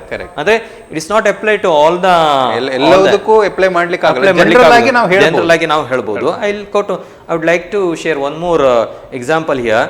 If you had reached in time you would have caught the bus. If you had reached in time, you would have caught the bus. If you had reached in time, you wouldn't have missed the bus. ಅಲ್ಲಿ ನೋಡಿ second half ಅಲ್ಲಿ miss ಅಂತ negative word ಇದೆ. That is why it is mandatory to use wouldn't have. So ಆ ರೀತಿ ಕೆಲವೊಂದು ವಿಷಯಗಳು ನಾವು ತಿಳ್ಕೊಳ್ಬೇಕು. ಅಂದ್ರೆ ನಿಮ್ಗೆ ಹೇಗೆ ಗೊತ್ತಾಗುತ್ತೆ ಅಂತ ಹೇಳಿದ್ರೆ, as many examples you study you become more expertise. ಅದಕ್ಕೋಸ್ಕರ ಪಾರ್ಟ್ಸ್ ಆಫ್ ಸ್ಪೀಚ್ ಆಕ್ಚುಲಿ ಅಲ್ಲಿ ಮೊನ್ನೆ ಒಂದು ಬಂದಿತ್ತು, ನನಗೆ ಬಹಳ ಆಶ್ಚರ್ಯ ಆಗಿತ್ತು, ಕಾಸ್ಟ್ಲಿ ಫರ್ನಿಚರ್ ಅಂತ ಬಂದಿತ್ತು. Actually what the teachers do is adverbs end with the ly. ಇಲ್ಲಿ ಏನಾಯ್ತು ಅಂದ್ರೆ costly furniture actually it's an adjective. ಅಂದ್ರೆ ಅಲ್ಲಿ ನಾವು ಏನು ಹೇಳ್ಬೇಕಂದ್ರೆ adverb ಅಂದ್ರೆ ಹೆಚ್ಚಿನ adverbಗಳು ly ಇಂದ ಕೊನೆಗೊಳ್ತವೆ, not all the not all. So ಅವಾಗ ನನ್ಗೆ ಅನಿಸ್ತು ಅದೊಂದು ನಾವೆಲ್ಲ ಹೇಳ್ಬೇಕು, not all the verbs ending with ly. ಹೆಚ್ಚಿನ the most of the words ending with ly will have adverb. ಕೆಲವೊಂದು ಹಾಗೆ ಆಗ್ತದೆ ಸರ್. ಟ್ರಿಕ್ಸ್ ಅನ್ನ ಮಕ್ಕಳಿಗೆ ಕೊಟ್ಟಾಗ ಅವ್ರು ಅದನ್ನ ಮಾತ್ರ ಆಲೋಚನೆ ಮಾಡ್ತಾರೆ. ಆ ಟ್ರಿಕ್ಸ್ ಇಂದ ಅವ್ರು ಕೆಲವೊಮ್ಮೆ ಹೊಂಡಕ್ ಬೀಳೋದು. ಅದೇ ಯಾಕಂದ್ರೆ ಗ್ರಾಮರ್ ನಲ್ಲಿ ಮಾತ್ರ ಈ ಕ್ಲಿಷ್ಟತೆ ಮಟ್ಟವನ್ನು ಕೇಳುವಂತ ಸಾಧ್ಯತೆ ಇರೋದು ಗ್ರಾಮರ್ ನಲ್ಲಿ. ಆಕ್ಚುಲಿ ನಮ್ಮ ಸ್ಟೂಡೆಂಟ್ಸ್ ಗಳು ಸ್ಕೋರ್ ಮಾಡುವವರು ಫೇಲ್ ಆಗೋದಿಲ್ಲ ನೀವು ಹೇಳಿರುವ ಹಾಗೆ. ಸೊ ಮತ್ತೊಂದು ನೋಡುದಾದ್ರೆ ಆರ್ಟಿಕಲ್ಸ್ ಕ್ವೈಟ್ ಕಾಮನ್, ಯಾವ್ದು ಬರ್ಲಿಕ್ಕೆ ಆಗುದಿಲ್ಲ. ಸಿಲೆಬಲ್ಸ್ ಅಲ್ಲಿ 1 ಸಿಲೆಬಿಕ್ ಆರ್ 2 ಸಿಲೆಬಿಕ್ ವರ್ಡ್ ಗಳನ್ನ ಅವ್ರು ಕೇಳ್ತಾರೆ ಖಂಡಿತವಾಗಿ. ಸಾಮಾನ್ಯ 3 ಸಿಲೆಬಿಕ್ ವರ್ಡ್ಸ್ ಕೇಳಿದ್ದೇ ಇಲ್ಲ. In the previous exam papers no I haven't seen that there was a question on 3 syllabic words. ಅಲ್ಲಿ ಇಲ್ವೇ ಇಲ್ಲ, ರೇರ್ ಕೇಸ್ ಅಷ್ಟೇ. Then linker but and because ಸಾಮಾನ್ಯ ಗೊತ್ತಿರೋ. Right form of the word ಅಲ್ಲಿ ನಾವು full, ment, tion, ION, tion, there are many. ಅದನ್ನಲ್ಲಿ study ಮಾಡ್ಬೇಕಾಗ್ತದೆ. ಅಂದ್ರೆ ಎಕ್ಸಾಂಪಲ್ಸ್ ಪ್ರಾಕ್ಟೀಸ್ ಮಾಡ್ತಾ ಇರ್ಬೇಕು. ಹಾಗಿದೊಂದು 30-40 ಇದ್ರೆ ಅದರಲ್ಲೇ ಬಂದ್ಬಿಡ್ತದೆ. LB ಅನ್ನು ನಾವು ಫಸ್ಟ್ ನೋಡ್ಬೇಕಾಗ್ತದೆ. ಬೇರೆ ಎಲ್ಲಾ ಗ್ರಾಮರ್ ಪಾಯಿಂಟ್ಸ್ ಗಳಿಗಿಂತ LB ಅನ್ನು ಫಸ್ಟ್ ಅವರು ನೋಡೋದು ಓದೋದು ಒಳ್ಳೇದು. ಮತ್ತೊಂದು right form of the verb. ಮೊನ್ನೆ 4 ಮಾಡೆಲ್ ಕ್ವಶನ್ ಪೇಪರು ಮತ್ತೆ ಮೊನ್ನೆ ಪೂರ್ವ ಸಿದ್ಧತೆ ಪರೀಕ್ಷೆ. Whether the teachers or the students have observed or not, right form of the verb, fill in the blanks with the right form of the verb ಅಂತ ಇತ್ತು. ಅಲ್ಲಿ past continuous tense ಅನ್ನೇ ಕೊಟ್ಟಿದ್ದಾರೆ. ವಾಸ್ ನೋಡಿ, ನಾನು ವಾಸ್ ಡ್ರಾಯಿಂಗ್ ಸಿಂಗ್ಯುಲರ್ ಇದ್ದಾಗ was drawing, ಯಾಕಂದ್ರೆ ಅಲ್ಲಿ ಪಾಸ್ಟ್ ಟೆನ್ಸ್ ಮಾರ್ಕರ್ ಒಂದಿದೆ, ಪಾಸ್ಟ್ ಟೆನ್ಸ್ ಅಂತ ಗೊತ್ತಿತ್ತು. Was drawing. In one of the papers var reading, actually the first word was plural, right? Var reading. And in another question paper, were sewing, because the first word was plural. That's why were sewing. And in another paper, it was waiting, because the first word was singular. I irbodu, he irbodu, she ittu. Then ಮೊನ್ನೆ ಬಂತಲ್ಲ, ಮೊನ್ನೆ ಪೂರ್ವ ಸಿದ್ಧತಾ ಪರೀಕ್ಷೆಯಲ್ಲಿ was cooking ಅಂತ ಬಂದಿತ್ತು. ಯಾಕೆಂದ್ರೆ ಅಮ್ಮನ ಬಗ್ಗೆ ಇದ್ದಂತೆ ಯಾವುದೊಂದು ಕ್ವಶನ್ ಇತ್ತು, ಅಂದ್ರೆ ಸಿಂಗ್ಯುಲರ್. ಅದಕ್ಕೋಸ್ಕರ ಅಂದ್ರೆ ಈ 5 ಕ್ವಶನ್ ಪೇಪರ್ಸ್ ಅಲ್ಲಿ ನಾನು ಕಂಡುಕೊಂಡದಂದ್ರೆ ಪಾಸ್ಟ್ ಕಂಟಿನ್ಯೂಸ್ ಟೆನ್ಸ್ ಬಂದಿದೆ. It is advised, it is suggested to highlight past continuous tense. ಅಂದ್ರೆ making practice, getting practice in past continuous tense is mandatory. I think ನಾನು ಕಂಡುಕೊಂಡಿರ್ತಕ್ಕಂಥ ವಿಷಯ ಅದು. ಮತ್ತೊಂದು combine the sentence with so that, very easy. 2 ಅನ್ನೋದು ತೆಗೆದಿದ್ದಾರೆ. And one more thing is that framing questions to get underlined words as answer, that is also deleted in the exam. And collocative word is also deleted. Okay, ಅಂದ್ರೆ ಈ 16 ಇದೆ ನೋಡಿ, ಮನೆ ಅದನ್ನೇ ಅವರು ಕೇಳ್ತಾರೆ, ಯಾಕಂದ್ರೆ ಮಾಡೆಲ್ ಕ್ವಶನ್ ಪೇಪರ್ಸ್ ಅಲ್ಲೂ ಅದೇ ಇತ್ತು. Then framing sentences. ಮಧ್ಯದಲ್ಲಿ ಒಂದು ಕರೆ ಇದೆ. Okay, hello. ನಮಸ್ತೆ. ಹಲೋ, ನಮಸ್ತೆ. ನಿಮ್ಮ ಹೆಸರು ಹೇಳಿ. ಪ್ರಿಯಾಂಕಾ ಅಂತ. ಪ್ರಿಯಾಂಕಾ, ಓಕೆ. ಗಂಗಾಧರ್ ಸರ್ ಇದ್ದಾರೆ, ನೀವು ಪ್ರಶ್ನೆಯನ್ನ ಕೇಳಿ. ಕೇಳಿ ನಿಮ್ಮ ಹೇಳಿ, ಪ್ರಶ್ನೆ ಕೇಳಿ. ನಮಸ್ತೆ ಸರ್. ನಮಸ್ತೆ. ಇದು LB ಇಂದ ಎಷ್ಟು ಮಾರ್ಕ್ಸ್ ಬರುತ್ತೆ, ಮತ್ತೆ ಮಾಡೆಲ್ ಕ್ವಶನ್ ಪೇಪರ್ ಇಂದ ಎಷ್ಟು ಮಾರ್ಕ್ಸ್ ಬರುತ್ತೆ? ಮಾಡೆಲ್ ಕ್ವಶನ್ ಪೇಪರ್ಸ್ ಅಲ್ಲಿ ನಿಮಗೆ ಸಿಕ್ಕಿರುವಂತ 4 ಮಾಡೆಲ್ ಕ್ವಶನ್ ಪೇಪರ್ಸ್ ಅಲ್ಲಿ 40 ಅಂಕದ ಪ್ರಶ್ನೆ ಬರ್ತದೆ. ಹಾಗೆ LB ಇಂದ 65, ಅಂದ್ರೆ ಔಟ್ ಆಫ್ 80, 80ರಲ್ಲಿ 65 ಅಂಕದ ಪ್ರಶ್ನೆಗಳು LB ಇಂದಲೇ ಬರ್ತದೆ. ಈವನ್ ಕೆಲವೊಂದು ಗ್ರಾಮರ್ಗಳು ಸಹ ಬರುವಂಥ ಚಾನ್ಸಸ್ ಇದೆ. ಅಲ್ಲಿ ನಾನ್ LBA ನೋಡೋದಾದ್ರೆ ನಾವು 15 ಅಂಕದಲ್ಲಿ ಹೆಚ್ಚಿದ್ದು ಗ್ರಾಮರೇ ಬರ್ತದೆ. ಯಾಕಂದ್ರೆ ಗ್ರಾಮರ್ ಕ್ವಶನ್ಸ್ ಅನ್ನು ಅಲ್ಲಿ ಕೇಳಬೇಕಂತ ಏನಿಲ್ಲ, LBA ಅಂತ ತಗೊಳ್ಬೇಕು. ಗ್ರಾಮರ್ ಅಂದ್ರೆ ಅದೇ ರೂಪದಲ್ಲಿ ಇರ್ತದೆ, ಅದೇ ಸ್ಟ್ರಕ್ಚರ್ ಅಲ್ಲಿ ಇರ್ತದೆ, ಸ್ವಲ್ಪ ಕ್ವಶನ್ ಹೆಸರು ಇವೆಲ್ಲ ಬೇರೆ ಕ್ವಶನ್ ಡಿಫರೆಂಟ್ ಇರ್ತದೆ ಅಷ್ಟೇ. ಹಾ ಆಯ್ತು. ಓಕೆ, ಬೇರೆನಾದ್ರೂ ಕೇಳಲಿಕ್ಕಿದೆಯಾ? ಇಲ್ಲ ಸರ್. ಓಕೆ ಓಕೆ ಓಕೆ, ಕರೆ ಮಾಡಿದ್ದಕ್ಕೆ ಧನ್ಯವಾದಗಳು. ಹಾ ಓಕೆ ಸರ್, ನೀವು ಹೇಳ್ತಾ ಮುಂದೆ. ಹಾಂ ಸರ್, ಈಗಾಗಲೇ ಹೇಳಿರುವ ಹಾಗೆ frame sentence as noun and verb ಈಗಾಗಲೇ ನಾನು ಹೇಳಿದ್ದೇನೆ. ಅದು ಸಹ ವೆರಿ ಈಸಿ. ಅವರು ಸ್ವಲ್ಪ ಚಂದ ಮಾಡಿ ಬರಿಬಹುದು ಅಲ್ಲಿ, ಯಾಕಂದ್ರೆ ಅವರು ಸ್ಕೋರ್ ಮಾಡೋರಲ್ವಾ, ಸ್ವಲ್ಪ ಅದನ್ನ ಮುಂದಿನ ಭಾಗ ಇದೆ ಅಲ್ಲ, ಕಂಟಿನ್ಯೂ ಮಾಡ್ಕೊಂಡು ಅವರು ಬರಿಬಹುದು. ಮತ್ತೊಂದು ಡಿಗ್ರೀಸ್ ಆಫ್ ಕಂಪ್ಯಾರಿಸನ್, ನಾನು I always suggest my students to study the 3 model sentences. ಈ ಪಾಸಿಟಿವ್ ಸೆಂಟೆನ್ಸಸ್ ಒಂದು ಮಾಡೆಲ್ ಅಂದ್ರೆ ಪಾಸಿಟಿವ್ ಸೆಂಟೆನ್ಸ್, ಕಂಪ್ಯಾರಿಟಿವ್ ಸೆಂಟೆನ್ಸ್ ಮತ್ತೆ ಸೂಪರ್ಲೇಟಿವ್ ಡಿಗ್ರಿ ಸೆಂಟೆನ್ಸ್ ಅನ್ನು ಅವ್ರು ಏನ್ ಮಾಡಬೇಕು, ಅವರು ಬೈಪಟ್ ಹೊಡಿಬೇಕು. ಕೊಟ್ಟಂತದಕ್ಕೆ ಅಲ್ಲಿ ಅಪ್ಲೈ ಮಾಡೋದು. For example, Bhima is no other boy in the class is as bright as Bhima ಅಂತ ಇದ್ರೆ ಅಲ್ಲಿ ಅವರು ಪಾಸಿಟಿವ್ ಅಂತ ಕೇಳಿದ್ರೆ, ನಾನು ಕಲ್ತಿದ್ರಲ್ಲಿ ಭೀಮಾ ಅಂತ ಇದೆ, ಅಲ್ಲಿ ಏನಿದು ರಾಮ್ ಇರ್ಬೋದು ಅಲ್ವಾ. ನಾನು ಇದರಲ್ಲಿ ಬೈಪಟ್ ಹೊಡೆದ್ರಲ್ಲಿ ಈಸ್ ಇದೆ, ಅಲ್ಲೂ ಸಹ ಈಸ್ ಇದೆ. ನೋ ಅದರ್, ಫಸ್ಟ್ ಗೆ ನೋ ಅದರ್ ಹಾಕುವುದು. ನೋ ಅದರ್ ಬಾಯ್ ಅಂತ ಬರ್ತದೆ. ಬಾಯ್ ಅಲ್ಲಿ ಬಾಯ್, ಇಲ್ಲಿ ಮ್ಯಾನ್ ಇರ್ಬೋದು, ಗರ್ಲ್ ಇರ್ಬೋದು, ವುಮನ್ ಇರ್ಬೋದು, it might be anything. So ಅದನ್ನ ಅಪ್ಲೈ ಮಾಡೋದು ಅಂದ್ರೆ ಮಾಡೆಲ್ ಸೆಂಟೆನ್ಸ್ ಅನ್ನ ಅವರು ಕಲ್ತ್ಕೊಂಡು ಏನ್ ಮಾಡುವಂಥದ್ದು, ಅದನ್ನ ಅಪ್ಲೈ ಮಾಡುವಂಥದ್ದು ಮಾಡಿದ್ರೆ ಖಂಡಿತವಾಗಿ ಈಸಿ ಆಗ್ತದೆ. ಅಂದ್ರೆ ಹುಷಾರಿದ್ದ ವಿದ್ಯಾರ್ಥಿಗಳು ಸ್ಕೋರ್ ಮಾಡೋ ಇದರಲ್ಲಿ ಮಾರ್ಕ್ಸ್ ಕಳ್ಕೊಳ್ಳುವಂತ ತುಂಬಾ ಕಮ್ಮಿ. ಕಂಪ್ಯಾರಿಟಿವ್ ಸೆಂಟೆನ್ಸ್ ಅನ್ನ ಮಾಡುವಂತದ್ದು ಈಸಿಯಾಗಿ ಇರ್ತದೆ, ಸ್ವಲ್ಪ ಅವರು ಆಲೋಚನೆ ಮಾಡ್ಬೇಕು ಅಷ್ಟೇ. ಅದನ್ನ ಎಕ್ಸಾಂಪಲ್ಸ್ ಅನ್ನು ತುಂಬಾ ಎಕ್ಸಾಂಪಲ್ಸ್ ಅನ್ನು ಸ್ಟಡಿ ಮಾಡಬೇಕು, ಅದರಲ್ಲೇ ಬರ್ತದೆ. ಮತ್ತು ಅದರಲ್ಲಿ ಮತ್ತೊಂದು ಇದಿದೆ, ಅದನ್ನು ಅವರು ಕೇಳುವಂತ ಚಾನ್ಸಸ್ ತುಂಬಾ ಕಮ್ಮಿ, ಇದರಲ್ಲೇ ಬರ್ತದೆ. No other boy in the class, Bhima is brighter than, Bhima is the brightest boy in the class, ಇದೇ ಮಾದರಿಲಿ ಅವರು ಕೇಳ್ತಾರೆ. ಸೊ ಒಂದು ಭಯಪಟ್ಟು ಮಾಡ್ಕೊಂಡು ಅದನ್ನು ಅಪ್ಲೈ ಮಾಡ್ಕೊಂಡ್ರೆ ಒಳ್ಳೇದಂತ ನನಗೆ ಅನಿಸ್ತು. ಅಥವಾ ಅವರು ಎಕ್ಸಾಂಪಲ್ಸ್ ಅನ್ನು ಸ್ಟಡಿ ಮಾಡೋದು, ತುಂಬ ಎಕ್ಸಾಂಪಲ್ಸ್ ಅನ್ನು ಸ್ಟಡಿ ಮಾಡೋದು ಒಳ್ಳೇದು. ನೆಕ್ಸ್ಟ್ ಬೀಯಿಂಗ್ ವಾಯ್ಸ್ ಅಂತ ಹೇಳಿದ್ರಿ. ಹೌದು, ನಾನು 4 ಮಾಡೆಲ್ ಕ್ವಶನ್ ಪೇಪರ್ ಮತ್ತು ಅದು ಮೊನ್ನೆದು ಒಂದು ಪ್ರಿಪರೇಟರಿ ಎಕ್ಸಾಮಿನೇಷನ್ ನೋಡುವಾಗ ನನಗೆ ಸೆಂಟೆನ್ಸ್ ಸ್ಟ್ರಕ್ಚರ್ ಯಾವುದಂತ ಕೇಳಿದ್ರೆ simple past in 3 model question papers, present continuous in 1 model question paper and first preparatory examination. Simple past and present continuous tense ಅವರು ಕೇಳಿದ್ದಾರೆ. ಸೊ ಇದಕ್ಕೆ ಅವರು ಹೈಲೈಟ್ ಮಾಡ್ಬೋದು, ಬಟ್ ಹುಷಾರಿದ್ದ ವಿದ್ಯಾರ್ಥಿಗಳು ಎಲ್ಲವನ್ನ ಕಲಿಬೇಕು. They cannot stick on to the same thing. So they should study more and more examples. Next reported speech ಸಹ ನಾನು ಹೆಚ್ಚಿನ ಇದರಲ್ಲಿ ಮೊನ್ನೆ ಮಾಡೆಲ್ ಕ್ವಶನ್ ಪೇಪರ್ ಅಲ್ಲಿ ಒಂದು ಕರೆ ಇದೆ. Hello hello hello sir. Hello, ನಮಸ್ತೆ, ಮಾತಾಡಿ. ನಿಮ್ಮ ಹೆಸರು? ಶ್ವೇತಾ ಅಂತ. ಶ್ವೇತಾ ಅವರು, ಗಂಗಾಧರ್ ಸರ್ ಇದ್ದಾರೆ. ನಿಮ್ಮ ಇಂಗ್ಲಿಷಿಗೆ ಸಂಬಂಧಪಟ್ಟಂತ ಪ್ರಶ್ನೆಯನ್ನ ಕೇಳಬಹುದು. ಹೇಳಿ. ಕಲರ್ಸ್ ಆಫ್ ಸೈಲೆನ್ಸ್ ಮತ್ತೆ ಇರೋ ಪಾಠದ್ದು LBಯಲ್ಲಿ 3 ಮಾರ್ಕ್ಸ್ ಕ್ವಶನ್ ಅಂತ ಇದೆ. ಯಾವ ಪಾಠದ್ದು ಎಕ್ಸಾಕ್ಟ್ ಮತ್ತೆ ಕ್ವಶನ್ ಬರುತ್ತೆ ಅಂತ ಹೇಳ್ಬೇಕಿತ್ತು. ಈಗಾಗಲೇ ಹೇಳಿದ್ದೆ ನಾನು. ಹೀರೋ ಪಾಠ ಮತ್ತು ಕಲರ್ಸ್ ಆಫ್ ಸೈಲೆನ್ಸ್ ಅಲ್ಲಿ 3 ಅಂಕದ ಪ್ರಶ್ನೆ ನಿಗದಿ ಮಾಡಿದ್ದಾರೆ. ಅಲ್ಲಿ ಖಂಡಿತವಾಗಿ ಹೀರೋ ಪಾಠದಿಂದ 3 ಮಾರ್ಕ್ಸ್ ಕ್ವಶನ್ ಬರ್ತದೆ, 3 ಅಂಕದ ಪ್ರಶ್ನೆ ಬರ್ತದೆ. ಮತ್ತೆ ಕಲರ್ಸ್ ಆಫ್ ಸೈಲೆನ್ಸ್ ಇಂದ ಖಂಡಿತವಾಗಿ ಎಕ್ಸ್ಟ್ರಾಕ್ಟ್ ಕ್ವಶನ್ ಬರ್ತದೆ. LBA ಇಂದ ಎಕ್ಸ್ಟ್ರಾಕ್ಟ್ ಕ್ವಶನ್ಸ್ ಮಾತ್ರ ನೀವು ನೋಡಿದ್ರೆ ಸಾಕು. ಹೀರೋ ಪಾಠವನ್ನು ನೋಡೋದಾದ್ರೆ 3 ಅಂಕದ ಪ್ರಶ್ನೆ, answer the following in 5 to 6 sentence each ನೋಡಿ, ಅದನ್ನು ಮಾತ್ರ ನೀವು ಕಲ್ತ್ರೆ ಸಾಕು. ಹೀರೋ ಇಂದ ಕ್ವಶನ್ ಅಂಡ್ ಆನ್ಸರ್ ಮತ್ತು ಕಲರ್ಸ್ ಆಫ್ ಸೈಲೆನ್ಸ್ ಅಲ್ಲಿ ಎಕ್ಸ್ಟ್ರಾಕ್ಟ್ ಕ್ವಶನ್ ಖಂಡಿತವಾಗಿ ಅವರು ಹೇಳ್ತಾರೆ.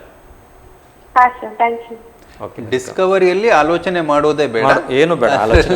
ಎಕ್ಸ್ಟ್ರಾಕ್ಟ್ಗೆ ಅದು ಆದರೆ purely meant for since many years it was purely meant for extract question. ಏನಂದ್ರೆ ಮತ್ತೊಂದು ಏನಂತ ಹೇಳಿದ್ರೆ 39 altogether there are 39 extract questions as far as that lesson is concern. ಮತ್ತೆ ಸ್ವಲ್ಪ ಕನ್ಫ್ಯೂಷನ್ ಕೂಡ ಅದೇ, ಕನ್ಫ್ಯೂಷನ್ ಸಹ ಇರುತ್ತದೆ. ಅದಕ್ಕೊಂದು in the later point of them I will give the clarification in next question. Next reported speech ಬಗ್ಗೆ ಹೇಳ್ತಾರೆ.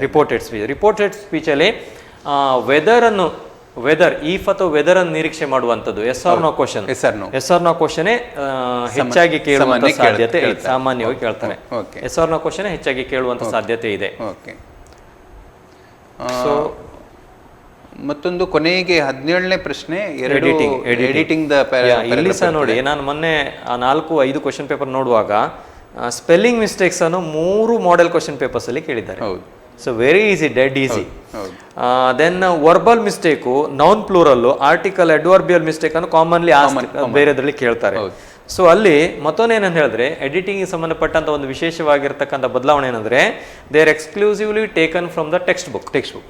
ಈ ಹಿಂದೆ ಏನಾಗಿತ್ತು ಅಂತ ಹೇಳಿದ್ರೆ ಅನ್ಸಿನ್, ವಿದ್ಯಾರ್ಥಿಗಳಿಗೆ ಪರಿಚಯವೇ ಇಲ್ಲದಂತ ಒಂದು ಪ್ಯಾರಾಗ್ರಾಫ್ ಅನ್ನು ಅವರು ಕೊಡ್ತಾ ಇದ್ರು. ಈ ಸಲ ಟೆಕ್ಸ್ಟ್ ಬುಕ್ ಇಂದಲೇ ಕೇಳಬೇಕೆನ್ನುವಂಥದ್ದಾಗಿದೆ. ಯಾಕಂದ್ರೆ ಒಬ್ಬ ವಿದ್ಯಾರ್ಥಿ ಒಂದು ಟೆಕ್ಸ್ಟ್ ಬುಕ್ ಅನ್ನು ತರೋಗಿ ಸ್ಟಡಿ ಮಾಡಿದ್ರೆ ಖಂಡಿತವಾಗಿ ಅದರಲ್ಲಿ 2 ಮಾರ್ಕ್ ಖಂಡಿತವಾಗಿ ಸಿಗ್ತದೆ. ಯಾಕಂದ್ರೆ ಸಿಂಪಲ್ ಆಗಿರುತ್ತೆ, ಎಫೋಸ್ಟೋಪಿ ಹಾಕುವಂಥದ್ದು, ಕ್ಯಾಪಿಟಲ್ ಲೆಟರ್ಸ್ ಹಾಕುವಂಥದ್ದು, ಪಂಕ್ಚುಯೇಷನ್ ಮಾರ್ಕ್ಸ್ ಅದೆಲ್ಲ ಕೇಳಿದ್ರಂತೂ ಬಹಳ ಈಸಿಯಾಗಿ ನಮ್ಮ 40 ಅಂಕದವ್ರು ಇದ್ದಾರಲ್ಲ ಅವರಿಗೂ ಇದನ್ನು ಸೇರಿಸಬಹುದು. ಇಲ್ಲಿಗೆ 2 ಮಾರ್ಕ್ ಅನ್ನು ಸೇರಿಸಬಹುದು. It will be more than 45. So ಆ ರೀತಿಯಲ್ಲಿ ಕೇಳುವಂತ ಚಾನ್ಸಸ್ ಇದೆ. ಸೊ ಅದೊಂದು ಈಸಿಯರ್ ಸೆಕ್ಷನ್, ಅದನ್ನು ಸಹ ಸೇರಿಸ್ಕೊಳ್ಬಹುದು. ಈಗ ನಾವು 4 ಮಾರ್ಕಿನ ಸಮ್ಮರಿಯ ಬಗ್ಗೆ ಮಾತನಾಡಿದ್ವಿ. ಈಗ ಏನ್ ಮಾಡ್ತಾರೆ ಕೇಳಿದ್ರೆ, ಪ್ರಶ್ನೆಗಳಲ್ಲಿ 2 ಮಾರ್ಕಿನ ಪ್ರಶ್ನೆಯಲ್ಲಿ ಒಂದು ಪದ್ಯದ ಕ್ವಶನ್ ಕೇಳ್ತಾರೆ, ಮತ್ತೊಂದು 3 ಮಾರ್ಕಿನ ಪ್ರಶ್ನೆಯಲ್ಲಿ ಒಂದು ಪದ್ಯದ ಪ್ರಶ್ನೆಯನ್ನ ಕೇಳ್ತಾರೆ. ಅದನ್ನ ಮಕ್ಕಳು ಹೇಗೆ ಕಲ್ತ್ಕೊಳ್ಬೇಕು? ಸಮ್ಮರಿಯನ್ನೇ ಕಲ್ತ್ರೆ ಸಾಕಾ ಅಥವಾ ಅವರು ಅದನ್ನ ಪ್ರಶ್ನೆಗಳಿಗೆ ಹೋಗ್ಬೇಕಾ ಅನ್ನೋ ಹಾಗೆ? ಇದು ನೀವು ಸ್ಕೋರರ್ಸ್ಗೆ ಪ್ರಶ್ನೆಗಳನ್ನ ಕಲಿಬೇಕಾಗ್ತದೆ. ಆದ್ರೆ ನಮ್ಮ ಈ 40 ಮಾರ್ಕಿನವ್ರು ಇದ್ದಾರಲ್ಲ, 40 ಅಂಕಿನವ್ರು ಅಂದ್ರೆ ಎಜ್ಜಿನಲ್ಲಿ ಇರುವವರು, ಈಗ ನಾನು ಹಾಗೆ ಹೇಳಿರುವ ಹಾಗೆ ಒಂದು ಸಮರಿಯನ್ನು ಕಲಿಬಹುದು. ಗ್ರಾಂಡ್ ಮಾರ್ಕ್ ಕ್ಲಾಮ್ಸಟ್ರಿ ಅಂತ ಆಯ್ತು. ಮತ್ತೊಂದನ್ನು ಜಾಸ್ ಪೋಯಮ್ 2 ಅವ್ರು ಕಲ್ತ್ರೆ 3 ಅಂಕದಲ್ಲಿ ಪದ್ಯದಿಂದ ಒಂದು ಪ್ರಶ್ನೆ ಬರ್ತದೆ. Then added to this I am the land ಅಂತ ಒಂದು ಪದ್ಯ ಇದೆ, ಅದನ್ನ 2 ಮಾರ್ಕಿನ ಕ್ವಶನ್ ಕೇಳ್ತಾರೆ. 2 ಮಾರ್ಕಿನ ಕ್ವಶನ್ಸ್ಗಳು by and large 6 to 7 questions ಇದಾವೆ. ಅವರಿಗೆ ಅದು ಕಲಿಲಿಕ್ಕೆ ಆದ್ರೆ ಕಲಿಬಹುದು. ಇಲ್ಲಂತಿದ್ರೆ ಒಂದು ಚಿಕ್ಕದಾಗಿರ್ತಕ್ಕಂಥ ಐ ಆಮ್ ದ ಲ್ಯಾಂಡ್ ನ ಸಮರಿ ಮಾಡ್ಕೊಂಡಿದ್ರೆ which includes all the answers. It must be prepared in such a way that it must include all the answers. ಆಗೋಗಿ ಒಂದು 4 ವಾಕ್ಯದ ಒಂದು ಮಾಡಿ ಇಟ್ಕೊಂಡ್ರೆ ಅಲ್ಲಿ 2 ಮಾರ್ಕು ಬಂತು ನೋಡಿ. 4 ಅಂಕದ ಸಮರಿ ಆಯ್ತು, ಸಮರಿ ಒಂದಾಯ್ತು. ಮತ್ತೊಂದು 3 ಅಂಕದ ಸಮರಿ ಕಲ್ತ್ರೆ 3 ಅಂಕದಾಯ್ತು. ಮತ್ತೊಂದು 2 ಮಾರ್ಕಿನ ಪ್ರಶ್ನೆ ಐ ಆಮ್ ದ ಲ್ಯಾಂಡ್ ಅಂದ್ರೆ 4 + 3 + 2 ಎಷ್ಟಾಯ್ತು? 9 ಮಾರ್ಕ್ಸ್. 9 ಮಾರ್ಕ್ ಆರಾಮಲ್ಲಿ ಅವರು ಸ್ಕೋರ್ ಮಾಡೋದ್ರೆ 3 ಸಮರಿ ಕಲ್ತ್ರೆ. ಅದು ಮತ್ತೊಂದೇನಂದ್ರೆ 3 ಪದ್ಯವನ್ನು ಅವ್ರು ಬಿಟ್ಟು ಬಿಡ್ಬೋದಲ್ಲ, ಅದು ಬಹಳ ಈಸಿ ಆಗಿದೆ. ಒಂದು ಪೋಯಮ್ಸ್ ಮೆಂಟ್ ಫಾರ್ ಮೆಮರೈಸೇಷನ್ ಒಂದು ಪದ್ಯವನ್ನು ಕಂಪ್ಲೀಟ್ ಬಿಡ್ಬೋದು. ಸಮರಿಗೆ ಇದ್ದಂತ ಅಲಾಟ್ ಆಗಿರ್ತಕ್ಕಂಥ 2 ಪದ್ಯವನ್ನು ಬಿಡ್ಬೋದು, 3ರಲ್ಲಿ 2 ಬಿಡ್ಬೋದು. ಅದು poetry section is going to be very easy this year to score marks. Okay sir. ಇನ್ನೊಂದು, ಈಗ ನೀವು ಪಾಸಿಂಗ್ ಅವರಿಗೆ ಸ್ಟೋರಿ ಡೆವಲಪ್ಮೆಂಟ್ ಹೇಳಿದ್ರಿ. ಕೆಲವು ಮಕ್ಕಳು ಏನು ಮಾಡ್ತಾರೆ ಕೇಳಿದ್ರೆ ಮಾರ್ಕ್ ಕಳ್ಕೊಳ್ಳೋದು ಅಲ್ಲೇ. ಸ್ಟೋರಿ ಡೆವಲಪ್ಮೆಂಟ್ ಅಂತ ಹೇಳಿದ ಕೂಡಲೇ ಅವರು ಏನು 40-50 ಮಾರ್ಕ್ ಇರೋರು. ಒಂದು ಕರೆ ಇದೆ ಸರ್, ಅದನ್ನು ಓಕೆ ಕಟ್ ಆಗಿದೆ ಅಂತ ಅನಿಸ್ತದೆ. ಕಟ್ ಆಗಿದೆ ಅಂತ ಅನಿಸ್ತದೆ. ಈಗ 40 ಎಜ್ಜಲ್ಲಿ ಇರುವವರು ಏನು ಮಾಡ್ತಾರೆ, ಕೆಲವರು ಆ ಸ್ಟೋರಿಗೆ ಏನು ಬ್ಲ್ಯಾಂಕ್ ಬಿಟ್ಟಿರ್ತಾರೆ ಅಲ್ಲಿ ಅಡಿಗೆರೆ ಎಳೆದು ಅಲ್ಲಿ ಏನೋ ಒಂದು ಫಿಲಪ್ ಮಾಡಿ ಬಂದಿರ್ತಾರೆ. ಕೆಲವರು ಅದನ್ನು ಟಚ್ಚೇ ಮಾಡೋದಿಲ್ಲ. ಈಸಿಯಾಗಿ 3 ಮಾರ್ಕನ್ನು ಪಡೆಯುವಂಥದ್ದು ಅಂತ ಹೇಳಿದ್ರಿ. ಅದನ್ನ ಈ ಎವರೇಜ್ ಮಕ್ಕಳು ಹೇಗೆ ಪಡಿಬಹುದು ಅಂತ ಹೇಳ್ಕೊಂಡು ನಾನು ಆಗ್ಲೇ ಹೇಳಿದ್ದೇನೆ. ಮತ್ತೆ ಪುನಃ ರೈಟಿಂಗ್ ಸೆಕ್ಷನ್ ಅಲ್ಲಿ 1 ಮಾರ್ಕನ್ನು ಸಹ ಎವರೇಜ್ ಅವ್ರು ಬಿಡಬಾರ್ದು ನೋಡಿ. Let me take up profile writing if you have got time. Okay, let me take up profile writing. ಒಂದು ಕರೆ ಇದೆ, ಅದರ ನಂತರ ಮುಂದುವರಿಸೋಣ. ಹಲೋ. ಓಕೆ, ಫಸ್ಟಿಗೆ ರೈಟಿಂಗ್ ಅಲ್ಲಿ ಬರುವಂತ 3 ಮಾರ್ಕಿಗೆ ಅಲಾಟ್ ಆಗಿರುವಂತ ಪ್ರೊಫೈಲ್ ರೈಟಿಂಗ್ ಅಲ್ಲಿ ಈ ಏನು ಗೊತ್ತಾಗ್ತಿದ್ದವ್ರು ಏನು ಮಾಡ್ಬೇಕಂತ ಹೇಳಿದ್ರೆ, ಅಲ್ಲಿ ಕೊಟ್ಟಂತ ಪ್ರೊಫೈಲ್ ಜೆಂಟ್ಸ್ ಆದ್ರೆ, ಗಂಡಸ್ ಆದ್ರೆ ಹಿಸ್ ಅಂತ, ಮತ್ತೊಂದು ಈಸ್, ಹೆಂಗಸ್ ಆದ್ರೆ ಲೇಡಿ ಆದ್ರೆ her is. For example I will give you one example. Date of birth ಅಂತ ಕೊಟ್ಟಿರ್ತಾರೆ. ಅದು ಗಂಡಸ್ ಆಗಿದ್ರೆ his date of birth is ಅಂದ್ರೆ ಡೇಟ್ ಆಫ್ ಬರ್ತ್ ಅಂತ ಡಿ ಅನ್ನು ಮತ್ತು ಬಿ ಅನ್ನು ಕ್ಯಾಪಿಟಲ್ ಮಾಡಿರ್ತಾರೆ, ಅದನ್ನು ತೆಗಿಬೇಕು. His date of birth is ಅಲ್ಲಿ ಕೊಟ್ಟಂತದ್ದು ಹಾಕುದು.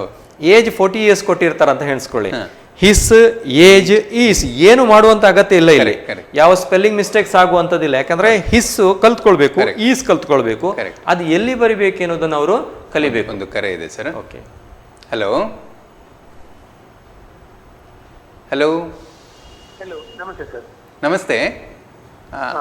ಸ್ವಲ್ಪ ಗಟ್ಟಿ ಮಾತಾಡಿ. ನಿಮ್ಮ ಹೆಸರು ಹೇಳ್ಬೋದಾ? ಸುಶಾಂತ್. ಸುಶಾಂತ್. ಗಂಗಾಧರ್ ಸರ್ ಇದ್ದಾರೆ. ಇಂಗ್ಲಿಷು ವಿಷಯದಲ್ಲಿ ನಿಮಗೆ ಏನಾದರೂ ಡೌಟ್ಸ್ ಇದ್ರೆ ಅವ್ರ ಹತ್ರ ಕೇಳಬಹುದು. ಹಲೋ. ಹೇಳಿ. ಪೋಯಮ್ ಅಲ್ಲಿ 1 ಕಲ್ತ್ರೆ ಸಾಕಾಗುತ್ತೆ ಸರ್. ಪೋಯಮ್ ಅಲ್ಲಿ 2 ಪೋಯಂ ಕಲ್ತ್ರೆ ಸಾಕಾಗುತ್ತೆ. 2 ಪೋಯಂ ಕಲಿಬೇಕಾ ಅಂತ ಹೇಳ್ಕೊಂಡು ಬೇಡ, ಒಂದು ಕಲ್ತ್ರೆ ಸಾಕು. Quality of mercy, the blind boy ಅಲ್ಲಿ ಇದೆರಡರಲ್ಲಿ ಯಾವ್ದಾದ್ರು ಒಂದು ಕಲ್ತ್ರೆ ಸಾಕು. ಮತ್ತೊಂದನ್ನು ಕಂಪ್ಲೀಟ್ ಆಗಿ ಬಿಟ್ಬಿಡ್ಬೋದು. ಅಲ್ಲಿ ಕಲಿಯುವಾಗ ನೀವು ನೋಡ್ಕೊಳ್ಬೇಕು ನಿಮ್ಗೆ ಯಾವ್ದು ಈಸಿ ಆಗ್ತದೆ, ಸ್ಪೆಲ್ಲಿಂಗು ಇವೆಲ್ಲ ಯಾವ್ದು ಈಸಿ ಆಗ್ತದೆ ಅದನ್ನ ನೋಡ್ಕೊಂಡ್ರೆ ಸಾಕಾಗ್ತದೆ.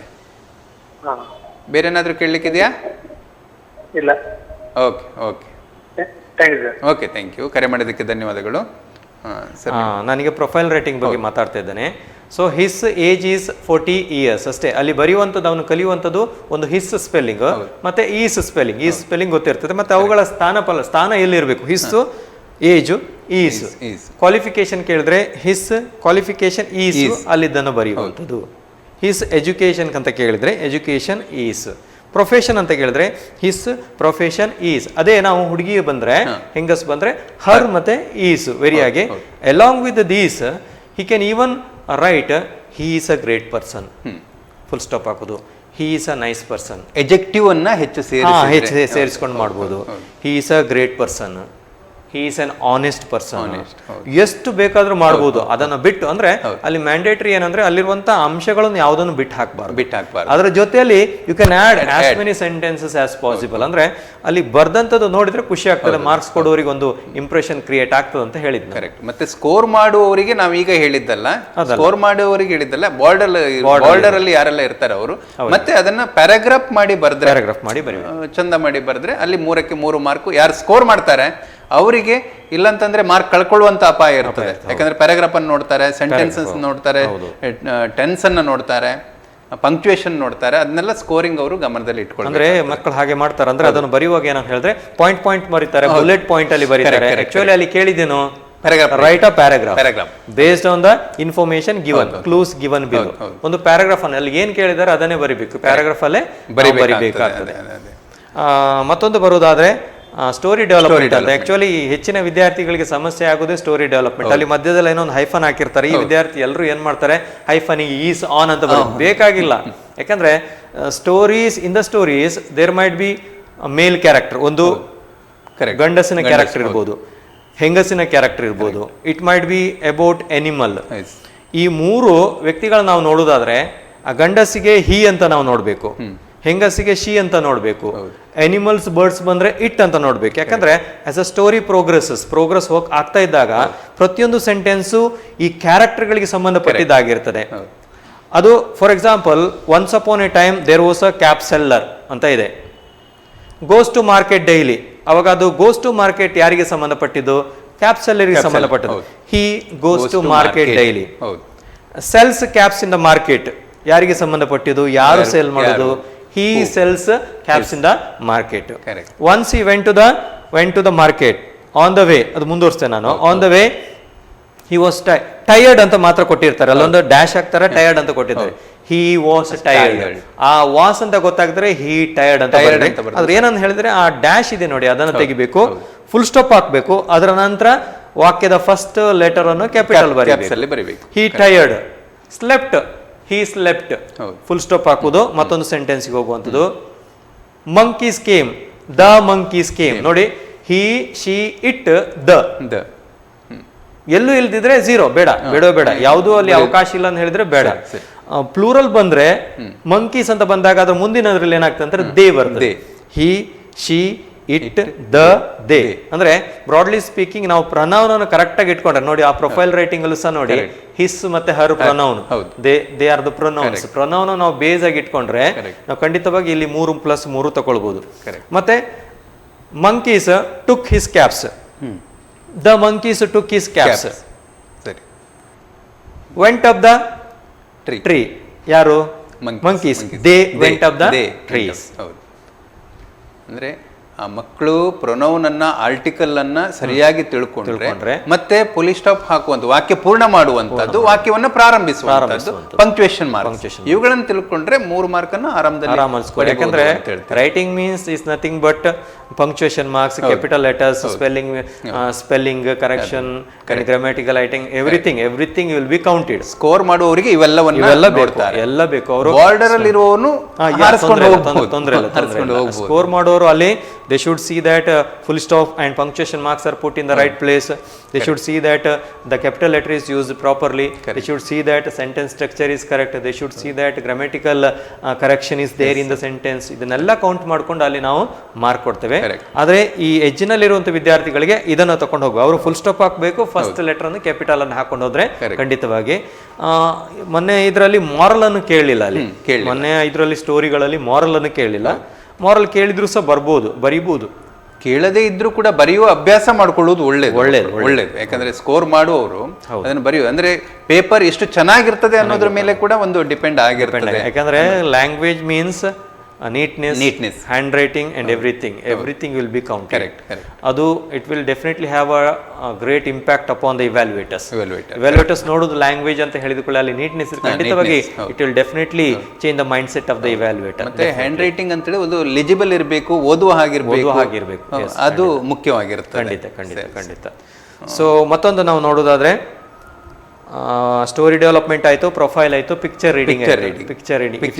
Time I will explain. Okay sir, ಮಾಡಬಹುದು. ಪಿಕ್ಚರ್ ರೀಡಿಂಗ್ ಅಂತ ಇದೆ. ಒಂದು ಪಿಕ್ಚರ್ ಕೊಟ್ಟಿರ್ತಾರೆ, ಅದರ ಮೇಲೆ ಒಂದು ಪ್ಯಾರಾಗ್ರಾಫ್ ಅನ್ನು ಬರೀಲಿಕ್ಕೆ ಹೇಳ್ತಾರೆ. So you have to start with I can see. ಯಾಕಂದ್ರೆ ಪಿಕ್ಚರ್ ಅಂತ ಹೇಳಿದ there are many things, many persons, many animals. ಪ್ರತಿಯೊಂದು ಪ್ರಾಣಿ ಇರ್ಬೋದು, ವ್ಯಕ್ತಿ ಇರ್ಬೋದು, ಅದೇ ರೀತಿಯಲ್ಲಿ ವಸ್ತುಗಳಿರ್ಬೋದು. ಅವುಗಳನ್ನು ಒಟ್ಟಾಗಿ ತಕೊಂಡ್ಕೊಂಡು ಹೇಗೆ ಮಾಡ್ಬೇಕಂದ್ರೆ, ಫಾರ್ ಎಕ್ಸಾಂಪಲ್ ಒಂದು ಮನೆ ಇದೆ ಅಂತ ಹೇಳ್ಕೊಳ್ಳಿ, ಗುಡಿಸಲಿದೆ ಅಂತ ಎಣಿಸ್ಕೊಳ್ಳಿ. ಫಸ್ಟಿಗೆ you have to start with I can see a house. I can see the houses. Many ಇದ್ರೆ, ತುಂಬಾ ಇದ್ರೆ ಹೌಸಸ್. ಅವು ಎಷ್ಟು ಸಂಖ್ಯೆಯಲ್ಲಿ ಇದೆ ಅಂತ ಹೇಳಿ ಕೌಂಟ್ ಮಾಡಿ. They are 3 in number. ಒಂದು ಐ ಕ್ಯಾನ್ ಸಿ ಆಯ್ತು, ಅದು ಎಷ್ಟು ಸಂಖ್ಯೆಯಲ್ಲಿ ಇದೆ ಅಂತ ಆಯ್ತು. ದೆನ್ ಅದರ ಕಲರ್ ಯಾವ ರೀತಿಯಾಗಿದೆ ಹೇಳಿ. They are black and white. Actually ಅಂದ್ರೆ ನಮ್ಗೆ ಕೊಟ್ಟಿರುವ ಬ್ಲಾಕ್ ಅಂಡ್ ವೈಟ್, ಅದಕ್ಕೋಸ್ಕರ ಇದು advantage. They are black and white in colour. They are black and white in colour ಅಥವಾ they are black and white ಅಂತ ಹೇಳ್ಬೋದು ಅಲ್ವಾ. ಅಲ್ಲಿ ಕ್ರಿಯಾಪದ ಇಲ್ಲ, ಆ ವಸ್ತುಗಳಿಗೆ ಕ್ರಿಯಾಪದ ಮಾಡ್ಲಿಕ್ಕೆ ಆಗುದಿಲ್ಲ. ಎಲ್ಲಿದೆ ಆ ಪ್ಲೇಸ್, ಆ ವಸ್ತು ಏನೋದು ಎಲ್ಲಿದೆ. They are on the earth, they are on the ground. ಎಲ್ಲಿ ಇರ್ತಕ್ಕಂಥ ಎಲ್ಲದಕ್ಕೂ ಈ ಸೆಂಟೆನ್ಸ್ ಹಾಕ್ಲೇಬಹುದು. ಈಗ ಹುಡುಗರು ಇದ್ರು ಸಹ they are on the ground, they are on the they are on the earth, ಎಲ್ಲದಕ್ಕೂ ಸಹ ಬರ್ಬೋದು. ಅಂದ್ರೆ by and large I can C ಅಂತ ಒಂದು ನೌನ್ ಅನ್ನು ಹೇಳಿದ ಕೂಡಲೇ ಅದರ ನಂಬರ್ ಎಷ್ಟನಲ್ಲಿದೆ, ಕಲರ್ ಯಾವ್ದ್ರಲ್ಲಿ ಇದ್ರೆ ಮಾತ್ರ. ದೆನ್ ಸೈಜ್ ಯಾವ ರೀತಿ ಇದೆ, ಸೈಜ್ ಅನ್ನು ಸಹ ನಾವು ಹಾಕ್ಬೋದು. ಒಂದ್ ವೇಳೆ ಆಬ್ಜೆಕ್ಟ್ ಇದ್ರೆ square in shape, rectangle in shape, ಅದೆಲ್ಲ ಹೇಳ್ಬೋದು. Then place. ಒಂದು ವೇಳೆ ವ್ಯಕ್ತಿಗಳಾಗಿದ್ರೆ ವರ್ಬ್, ಏನ್ ಕೆಲಸ ಮಾಡ್ತಿದ್ರು. ಫಾರ್ ಎಕ್ಸಾಂಪಲ್ ಹುಡುಗ ಅಲ್ಲಿ ಸ್ವೀಪ್ ಮಾಡ್ತಾ ಇದ್ದಾನೆ, ಹಿ ಈಸ್ ಸ್ವೀಪಿಂಗ್. ಸಾಕು, ಏನ್ ಸ್ವೀಪ್ ಮಾಡ್ತಾನೆ ಅದು ಬೇಡ, ಹಿ ಈಸ್ ಸ್ವೀಪಿಂಗ್ ಅಷ್ಟು ಬರೆದ್ರೆ ಸಾಕು. ಅಂದ್ರೆ ಒಂದಕ್ಕೆ ಒಂದು 4-5 ಸೆಂಟೆನ್ಸ್ ಆದ್ರೆ, if there are more than 5 to 6 persons or things, no, how many sentence will there be? More than 15 to 20 sentence. ಅಂದ್ರೆ ಇಡೀ ಒಂದು ಪೇಜ್ ತುಂಬಿ ಬಿಡ್ತದೆ. ಈ ಡಲ್ ಕೆಲವು ಅಂದ್ರೆ ಈ ಕೆಳ ಹಂತದಲ್ಲಿ ಇರ್ತಕ್ಕಂಥ ವಿದ್ಯಾರ್ಥಿಗಳು ಸಹ ಇದನ್ನು ಬರೆದ್ರೆ ಅವರು 3 ಮಾರ್ಕ್ಗೆ 3 ಮಾರ್ಕ್ ಅನ್ನ ಪಡೆದು ಖಂಡಿತವಾಗಿ ಸಿಗ್ತವೆ. 2.5 ಅಂತೂ ಖಂಡಿತ, 2.5 ಖಂಡಿತ ಸಿಗ್ತದೆ. there is even a chance that they can score 3 out of 3 in the if they write like this. Okay sir, ನೀವು ಎಕ್ಸ್ಟ್ರಾಕ್ಟ್ ಬಗ್ಗೆ ನಾನು ಹೇಳ್ತೀನಿ ಅಂತ ಹೇಳಿದ್ರಿ. ಅಂದ್ರೆ ಮಕ್ಕಳು ಸಾಮಾನ್ಯವಾಗಿ ಸ್ಕೋರ್ ಮಾಡುವ ಮಕ್ಕಳು, ಯಾಕಂದ್ರೆ ಪಾಠದ ಮಧ್ಯದಿಂದ ಆಯ್ಕೆ ಮಾಡಿ ಕೊಡುವಂಥದ್ದು ಎಕ್ಸ್ಟ್ರಾಕ್ಟ್ಗಳನ್ನ. ಮಕ್ಕಳು ಪಾಠ ಓದ್ಕೊಂಡಿರ್ಲೇಬೇಕು. ಮತ್ತೆ ಅವರು ಕನ್ಫ್ಯೂಷನ್ ಅಂತ ಹೇಳಿದ್ರೆ, ಈ ನಾವು ಡಿಸ್ಕವರಿ ಪಾಠ ನೋಡಿದ್ರೆ ಅಲ್ಲಿ ತುಂಬಾ ಅವರು ಕನ್ಫ್ಯೂಷನ್ ಮಾಡ್ಕೊಳ್ತಾರೆ. ಇಂಥದ್ದು ಆಗದೆ ಅವರು ಓದ್ಬೇಕಾದ್ರೆ ಏನ್ ಮಾಡಬೇಕು? ಎಕ್ಸ್ಟ್ರಾಕ್ಟ್ ಅನ್ನು ನೋಡೋದಾದ್ರೆ ಸಾಮಾನ್ಯವಾಗಿ ನಾನು ಬ್ಲೂ ಪ್ರಿಂಟ್ ಪ್ರಕಾರವಾಗಿ ನೋಡೋದಾದ್ರೆ there is a girl by the tracks ಅಲ್ಲಿ ಬರ್ತದೆ. ಅದೇ ರೀತಿಯಲ್ಲಿ ದ ಡಿಸ್ಕವರಿ ಪಾಠದಿಂದ ಬರ್ತದೆ. Colours of silence as far as poem is concerned after outer space tomorrow morning ಇಂದ ಬರ್ತದೆ. ಇಲ್ಲಿ ಮೊದಲೇ ಲೆಸನ್ ಆಗಿರೋ there is a girl by the tracks ಅನ್ನು ನೋಡಿದ್ರೆ, ಈ ಎಕ್ಸ್ಟ್ರಾಕ್ಟ್ ಕ್ವಶನ್ಸ್ ನೋಡಿದ್ರೆ ಮುಖ್ಯವಾಗಿ ನಾವು ಕ್ಯಾರೆಕ್ಟರ್ಸ್ ಅನ್ನು ನೋಡಬೇಕು. ಅಲ್ಲಿ ಒಂದು ಅಥವಾ ಫಸ್ಟ್ ಮತ್ತು ಸೆಕೆಂಡ್ ಕ್ವಶನ್ ಆಕ್ಚುಲಿ ಕ್ಯಾರೆಕ್ಟರ್ ಮೇಲೆ ಆಧಾರಿತವಾಗಿರ್ತದೆ. 3ನೇ ಕ್ವಶನ್ ಏನದು ವೈ ಅಂತ ಕೇಳ್ತಾರೆ ಅಲ್ಲಿ, ಯಾಕಂದ್ರೆ ಅಲ್ಲಿ ಒಂದು ಕ್ಲಿಷ್ಟತೆ ಮಟ್ಟ ಇಡಬೇಕಲ್ಲಿ. ವೈ ಅಥವಾ ವೆನ್ ಕೇಳ್ತಾರೆ. ಈ ರೀಸೆಂಟ್ ಕ್ವಶನ್ ಪೇಪರ್ಸ್ ಅಲ್ಲಿ ವೆನ್ ಏನೋದು ಬಹಳ ಕೇಳಿದಾರಪ್ಪ. ಸೊ ವೆನ್ ಅನ್ನು ಹೆಚ್ಚಾಗಿ ಕೇಳ್ತಾರೆ. ಸೊ 1 ಮತ್ತು 2ನೇ ಕ್ವಶನ್ ಅಟೆಂಪ್ಟ್ ಮಾಡ್ಲಿಕ್ಕೆ ನಮ್ಗೆ ಆ ಪಾಠ ಭಾಗದಲ್ಲಿ ಬರುವಂತ ಕ್ಯಾರೆಕ್ಟರ್ಸ್ ಗಳ ಬಗ್ಗೆ ಒಂದು ತಿಳುವಳಿಕೆ ಇರಬೇಕು. For example there is a girl by the tracks ಅಂತ ಹೇಳಿದ್ರೆ, major characters are Baleshwar Mishra and Roma Talreja ಅಲ್ವಾ. ಮೈನರ್ ಆಗಿ ನಾವು ನೋಡುದಾದ್ರೆ tempo truck driver Dinesh Talreja and ಇವನ್ ಕಾಪ್ ಅಂದ್ರೆ ಅವ್ರದ್ದು ಒಂದೊಂದು ಸೆಂಟೆನ್ಸ್. ಮೇಜರ್ ಆಗಿ ನೋಡೋದಾದ್ರೆ ಬಾಲೇಶ್ವರ್ ಅಂಡ್ ರೋಮಾ ತಲ್ರೇಜಾ ಅಂಡ್ ಇವನ್ tempo truck driver as well. So 1-2 question ಇದರ ಆಧಾರದಲ್ಲಿ ಇರುತ್ತೆ. For example let me give you one example as far as this lesson is concerned. Chacha can I borrow your mobile ಒಂದು sentence. Usually ಅದು ಹೆಚ್ಚಿನ ಪರೀಕ್ಷೆಯಲ್ಲಿ ಕೇಳಿದ್ದಾರೆ. Who is the speaker ಕೇಳ್ತಾರೆ. ಮೊನ್ನೆ ಕೂಡ ಬಾಲೇಶ್ವರ್. ನೋಡಿ ಇಲ್ಲಿ ಆನ್ಸರ್ ಮಾಡುವಾಗ ಈ ಸಲ ಮತ್ತೊಂದು ಚೇಂಜಸ್ ಮಾಡಿದೆ ಅಂದ್ರೆ he need not write the full sentence. Baleshwar ಅವನ ಹೆಸರು ಮಾತ್ರ ಬರೆದ್ರು ಸಾಕು ಅಂತ ಹೇಳುದು. ಬಾಲೇಶ್ವರ್ ಅಂತ ಬರೆದ್ರೆ ಸಾಕು. Okay. Who is this set to? This is set to the tempo truck ಅಂದ್ರೆ tempo truck driver. Tempo truck driver ಅಂತ ಬರೆದ್ರೆ ಸಾಕು. Who is chacha here? Tempo truck driver. Why did the speaker want the mobile? To call Roma's relatives. ಅಲ್ಲಿ brother ಅಂತ ಬರಿಬೇಕಂತಿಲ್ಲ, relatives ಅಂತ ಬರೆದ್ರೆ ಸಾಕಾಗ್ತದೆ. ರೋಮಾಸ್ ರಿಲೇಟಿವ್ಸ್. ಸ್ವಲ್ಪ ಬ್ರೇಕ್ ಸರ್. ಓಕೆ, ಇನ್ನೊಂದು 10 ನಿಮಿಷ ಆಯ್ತು, ಟೈಮ್ ಮುಗಿತು. ನೆಕ್ಸ್ಟ್ ಮತ್ತೊಂದು ಲೆಸನ್ ನಾವು ನೋಡೋದಾದ್ರೆ ಡಿಸ್ಕವರಿ ಪಾಠ. ಡಿಸ್ಕವರಿ ಪಾಠದಲ್ಲಿರ್ತಕ್ಕಂಥ ಮುಖ್ಯ ಕ್ಯಾರೆಕ್ಟರ್ಸ್ಗಳು ಏನಂದ್ರೆ ಕೊಲಂಬಸ್ಸು, ಡಿಯಾಗೋ, ಪೆಡ್ರೋ, ಪೆಪೆ, ಫ್ರಾನ್ಸಿಸ್ಕೋ ಮತ್ತೆ ಗುಲೆರ್ಮೋ iris and even semen as well. ಇಲ್ಲಿ ಬರುವಂತ ಹೇಳಿಕೆಯಲ್ಲಿ 3 ಭಾಗ ಮಾಡ್ಬೋದು ಸರ್ ನಾವು. ಒಂದು ಅಪೋಸಿಂಗ್ ಕ್ಯಾರೆಕ್ಟರ್ಸ್ ಹೇಳುವಂತ ಕ್ಯಾರೆಕ್ಟರ್ಸ್ಗಳು, ಅಪೋಸಿಂಗ್ ಸ್ಟೇಟ್ಮೆಂಟ್ಸ್ ಹೇಳುವಂತ ಕ್ಯಾರೆಕ್ಟರ್ಸ್ಗಳು ಯಾವುದನ್ನು ಹೇಳಿದ್ರೆ ಡಿಯಾಗೋ ಅಪೋಸ್ ಮಾಡುವರು, Francisco and even Guillermo Iris as well. ಮತ್ತೊಂದು very loyal to Columbus, supportive ಆಗಿ ಕೊಲಂಬಸ್ಗೆ ಸಪೋರ್ಟಿವ್ ಆಗಿರುವಂತದ್ದು. ಒಂದು ಪೆಡ್ರೋ, ಮತ್ತೊಂದು ಪೆಪೆ. ಸಪೋರ್ಟ್ ಆಗುವಂತ ಸ್ಟೇಟ್ಮೆಂಟ್ಸ್ ಕಮ್ಮಿ ಕ್ರಾಸ್ ಮಾಡಿದ್ರೆ they should see that it might be from Pepe or Pedro. P ಅಂತ ಅವರೊಂದು ಕೀವರ್ಡ್ ಅನ್ನ ತಕೊಂಡ್ರೆ, ಅಲ್ಲಿ ಪಿ ಅಂತ ಒಂದು ಕೀವರ್ಡ್ ಅನ್ನ ಅವರ ಮನಸ್ಸಲ್ಲಿ ಇಟ್ಟುಕೊಂಡ್ರೆ ಒಂದು 2-3 ಎಕ್ಸ್ಟ್ರಾಕ್ಟ್ ಗೆ ಅವರು ಆನ್ಸರ್ ಮಾಡ್ಲಿಕ್ಕೆ ಖಂಡಿತ. ಅಂದ್ರೆ ಆ ಸ್ಟೇಟ್ಮೆಂಟ್ ನೋಡಿದ್ರೆ ಗೊತ್ತಾಗ್ತದೆ whether they are opposing statements, whether they are supporting statements. ಸ್ವಲ್ಪ ಹಾರ್ಶ್ ಆಗಿರುವಂತ. ಮತ್ತೊಂದು ಇದು ಏನಂದ್ರೆ ಕೊಲಂಬಸ್ ಏನಂದ್ರೆ ಇಂಡೈರೆಕ್ಟ್ ಸ್ಟೇಟ್ಮೆಂಟ್ಸ್, ಇಂಡೈರೆಕ್ಟ್ ಕಮಾಂಡ್ಗಳು, ಇಂಡೈರೆಕ್ಟ್ ಟಾಂಟ್. ಕೊಲಂಬಸ್ ಅಂದ್ರೆ ಅವನೆಲ್ಲೂ ಡೈರೆಕ್ಟ್ ಆಗಿ ಹೇಳುವುದಿಲ್ಲ, ಡೈರೆಕ್ಟ್ ಆಗಿ ಇಂಡೈರೆಕ್ಟ್ ಆಗಿ ಹೇಳ್ತಾನೆ. Good sailor knows his place. If I want to quote the example, good sailor knows his place. Then discipline knows no bounds. ಆ ರೀತಿಯಾಗಿ ನಾವು ತಯಾರು ಮಾಡ್ಕೊಳ್ಬಹುದು. ನೆಕ್ಸ್ಟ್ ಕಲರ್ಸ್ ಆಫ್ ಸೈಲೆನ್ಸ್ ನಾವು ನೋಡೋದಾದ್ರೆ main characters are Satish's father, Satish's mother and to some extent Surender. ಸುರೇಂದರದ್ದು ಒಂದು sentence ಬರ್ತದ ಅಂತ ಅಲ್ಲ, ಒಂದು ಸೆಂಟೆನ್ಸ್ ಬರ್ತದೆ. ಸಾಮಾನ್ಯವಾಗಿ ಸತೀಶ್ ಮತ್ತೆ ಸತೀಶ್ ಫಾದರ್ ಹೆಚ್ಚಾಗಿ ಬರ್ತದೆ. ಮತ್ತೆ ಕೆಲವೊಮ್ಮೆ 1-2 ಸೆಂಟೆನ್ಸ್ ತಾಯಿ ಅಪೋಸ್ ಮಾಡುವಂತಹದ್ದು, ತಂದೆಗೆ ಹೇಳುವಂತಹದ್ದು, ಅವುಗಳನ್ನ ಮಕ್ಕಳು ನೋಡ್ಕೊಂಡ್ರೆ, ಮತ್ತೆ ಹೆಚ್ಚಾಗಿ ಎಕ್ಸ್ಟ್ರಾಕ್ಟ್ ಅಂತ ಹೇಳಿದ್ರೆ ಪಾಠವನ್ನ ಮಕ್ಕಳು ಓದ್ಕೊಳ್ಳೇಬೇಕು. ಅಂದ್ರೆ ಪಾಠದ ಕೀ ಪಾಯಿಂಟ್ ಅವರಿಗೆ ಗೊತ್ತಿರಬೇಕು. ಡಿಸ್ಕವರಿ ಪಾಠ ಅಂತ ಓದಲೇಬೇಕು ಅವರು. ಡಿಸ್ಕವರಿ ಪಾಠ ಓದಲೇಬೇಕು. ಯಾಕಂದ್ರೆ there are bundle of questions, 39 extract questions. ಅದನ್ನ ಓದುದು ಅಂತ ಹೇಳಿದ್ರೆ ಇಟ್ಸ್ ಅ ಟೈರ್ಸಮ್ ವರ್ಕ್, ಬಹಳ ಕಷ್ಟದಾಗಿರ್ತಕ್ಕಂಥ. ಅಂದ್ರೆ ಸ್ಕೋರ್ ಮಾಡುವ ಮಕ್ಕಳು ಹೆಚ್ಚಾಗಿ ಡಿಸ್ಕವರಿ ಪಾಠವನ್ನು ಚೆನ್ನಾಗಿ ಓದ್ಕೊಳ್ಬೇಕು. ಸಾಮಾನ್ಯವಾಗಿ ನೀವು ಎಲ್ಲ ವಿಷಯಗಳನ್ನ ಕವರ್ ಮಾಡಿದ್ದೀರಿ. ಯಾಕಂತ ಹೇಳಿದ್ರೆ ನಾವು ಇಲ್ಲಿ ಇಂಗ್ಲೀಷಲ್ಲಿ ಎಷ್ಟು ಸ್ಕೋರ್ ಮಾಡಬೇಕು, ಹೇಗೆ ಸ್ಕೋರ್ ಮಾಡಬೇಕು, ಮತ್ತೆ ಬಾರ್ಡ್ರಲ್ಲಿ ಇರುವವರು ಹೇಗೆ ಅವರಿಗೆ ಒಂದು ಸ್ವಲ್ಪ ಆತ್ಮವಿಶ್ವಾಸವನ್ನ ತುಂಬಿದ್ರಿ ಅಂತ ಹೇಳ್ಬೋದು. ಯಾಕಂತ ಹೇಳಿದ್ರೆ ಇಂಗ್ಲಿಷಲ್ಲಿ ಪಾಸ್ ಆಗುವುದೇ ಸುಲಭ, ಫೇಲ್ ಆಗುವುದು ಕಷ್ಟ ಅನ್ನೋದು ತುಂಬಾ ಕಷ್ಟ. ಈ ವರ್ಷ ಅಂತೂ ತುಂಬಾ ಕಷ್ಟ ಅಂತ ಹೇಳಿದಿರಿ. ಅಂತ ಹೇಳಿದ್ರೆ ಮಕ್ಕಳಿಗೆ ಒಂದು ಬಹಳ ಆತ್ಮವಿಶ್ವಾಸವನ್ನು ತುಂಬಿದಿರಿ. ಮಧ್ಯ ಮಧ್ಯ ಫೋನ್ ಕರೆಗೂ ಕೂಡ ಉತ್ತರಿಸಿದಿರಿ. ನಮ್ಮ ಈ ಶಿಕ್ಷಣ ಸೌರಭ ಈ 8ನೇ ಸಂಚಿಕೆಗೆ ಆಗಮಿಸಿ ಮಕ್ಕಳಿಗೆ SSLCಯಲ್ಲಿ ಇಂಗ್ಲೀಷ್ನಲ್ಲಿ ಉತ್ತಮ ಅಂಕ ಗಳಿಸುವುದು ಹೇಗೆ ಎನ್ನುವುದರ ಬಗ್ಗೆ ಬಹಳಷ್ಟು ಮಾರ್ಗದರ್ಶನವನ್ನು ನೀಡಿದ್ದೀರಿ. ತಮಗೆ ಪ್ರೀತಿಯ ವಂದನೆಗಳನ್ನು ಸಲ್ಲಿಸಿಕೊಳ್ತಾ ಇದ್ದೇವೆ. ಹಾಗೆಯೇ ಈ ಕಾರ್ಯಕ್ರಮವನ್ನು ವೀಕ್ಷಿಸ್ತಿರುವಂಥ ಎಲ್ಲ ವೀಕ್ಷಕರಿಗೂ, ಪೋಷಕರಿಗೂ, ವಿದ್ಯಾರ್ಥಿಗಳಿಗೂ ಪ್ರೀತಿಯ ವಂದನೆಗಳನ್ನು ಸಲ್ಲಿಸಿಕೊಳ್ಳುತ್ತಾ ಮುಂದಿನ ಸಂಚಿಕೆಯಲ್ಲಿ ಮತ್ತೊಂದಿಷ್ಟು ವಿಷಯಗಳೊಂದಿಗೆ ನಾವು ಬರ್ತೇವೆ. ಅಲ್ಲಿಯ ತನಕ ತಮಗೆ ವಂದನೆಗಳನ್ನು ಸಲ್ಲಿಸಿಕೊಳ್ತೇವೆ. ನಮಸ್ತೆ.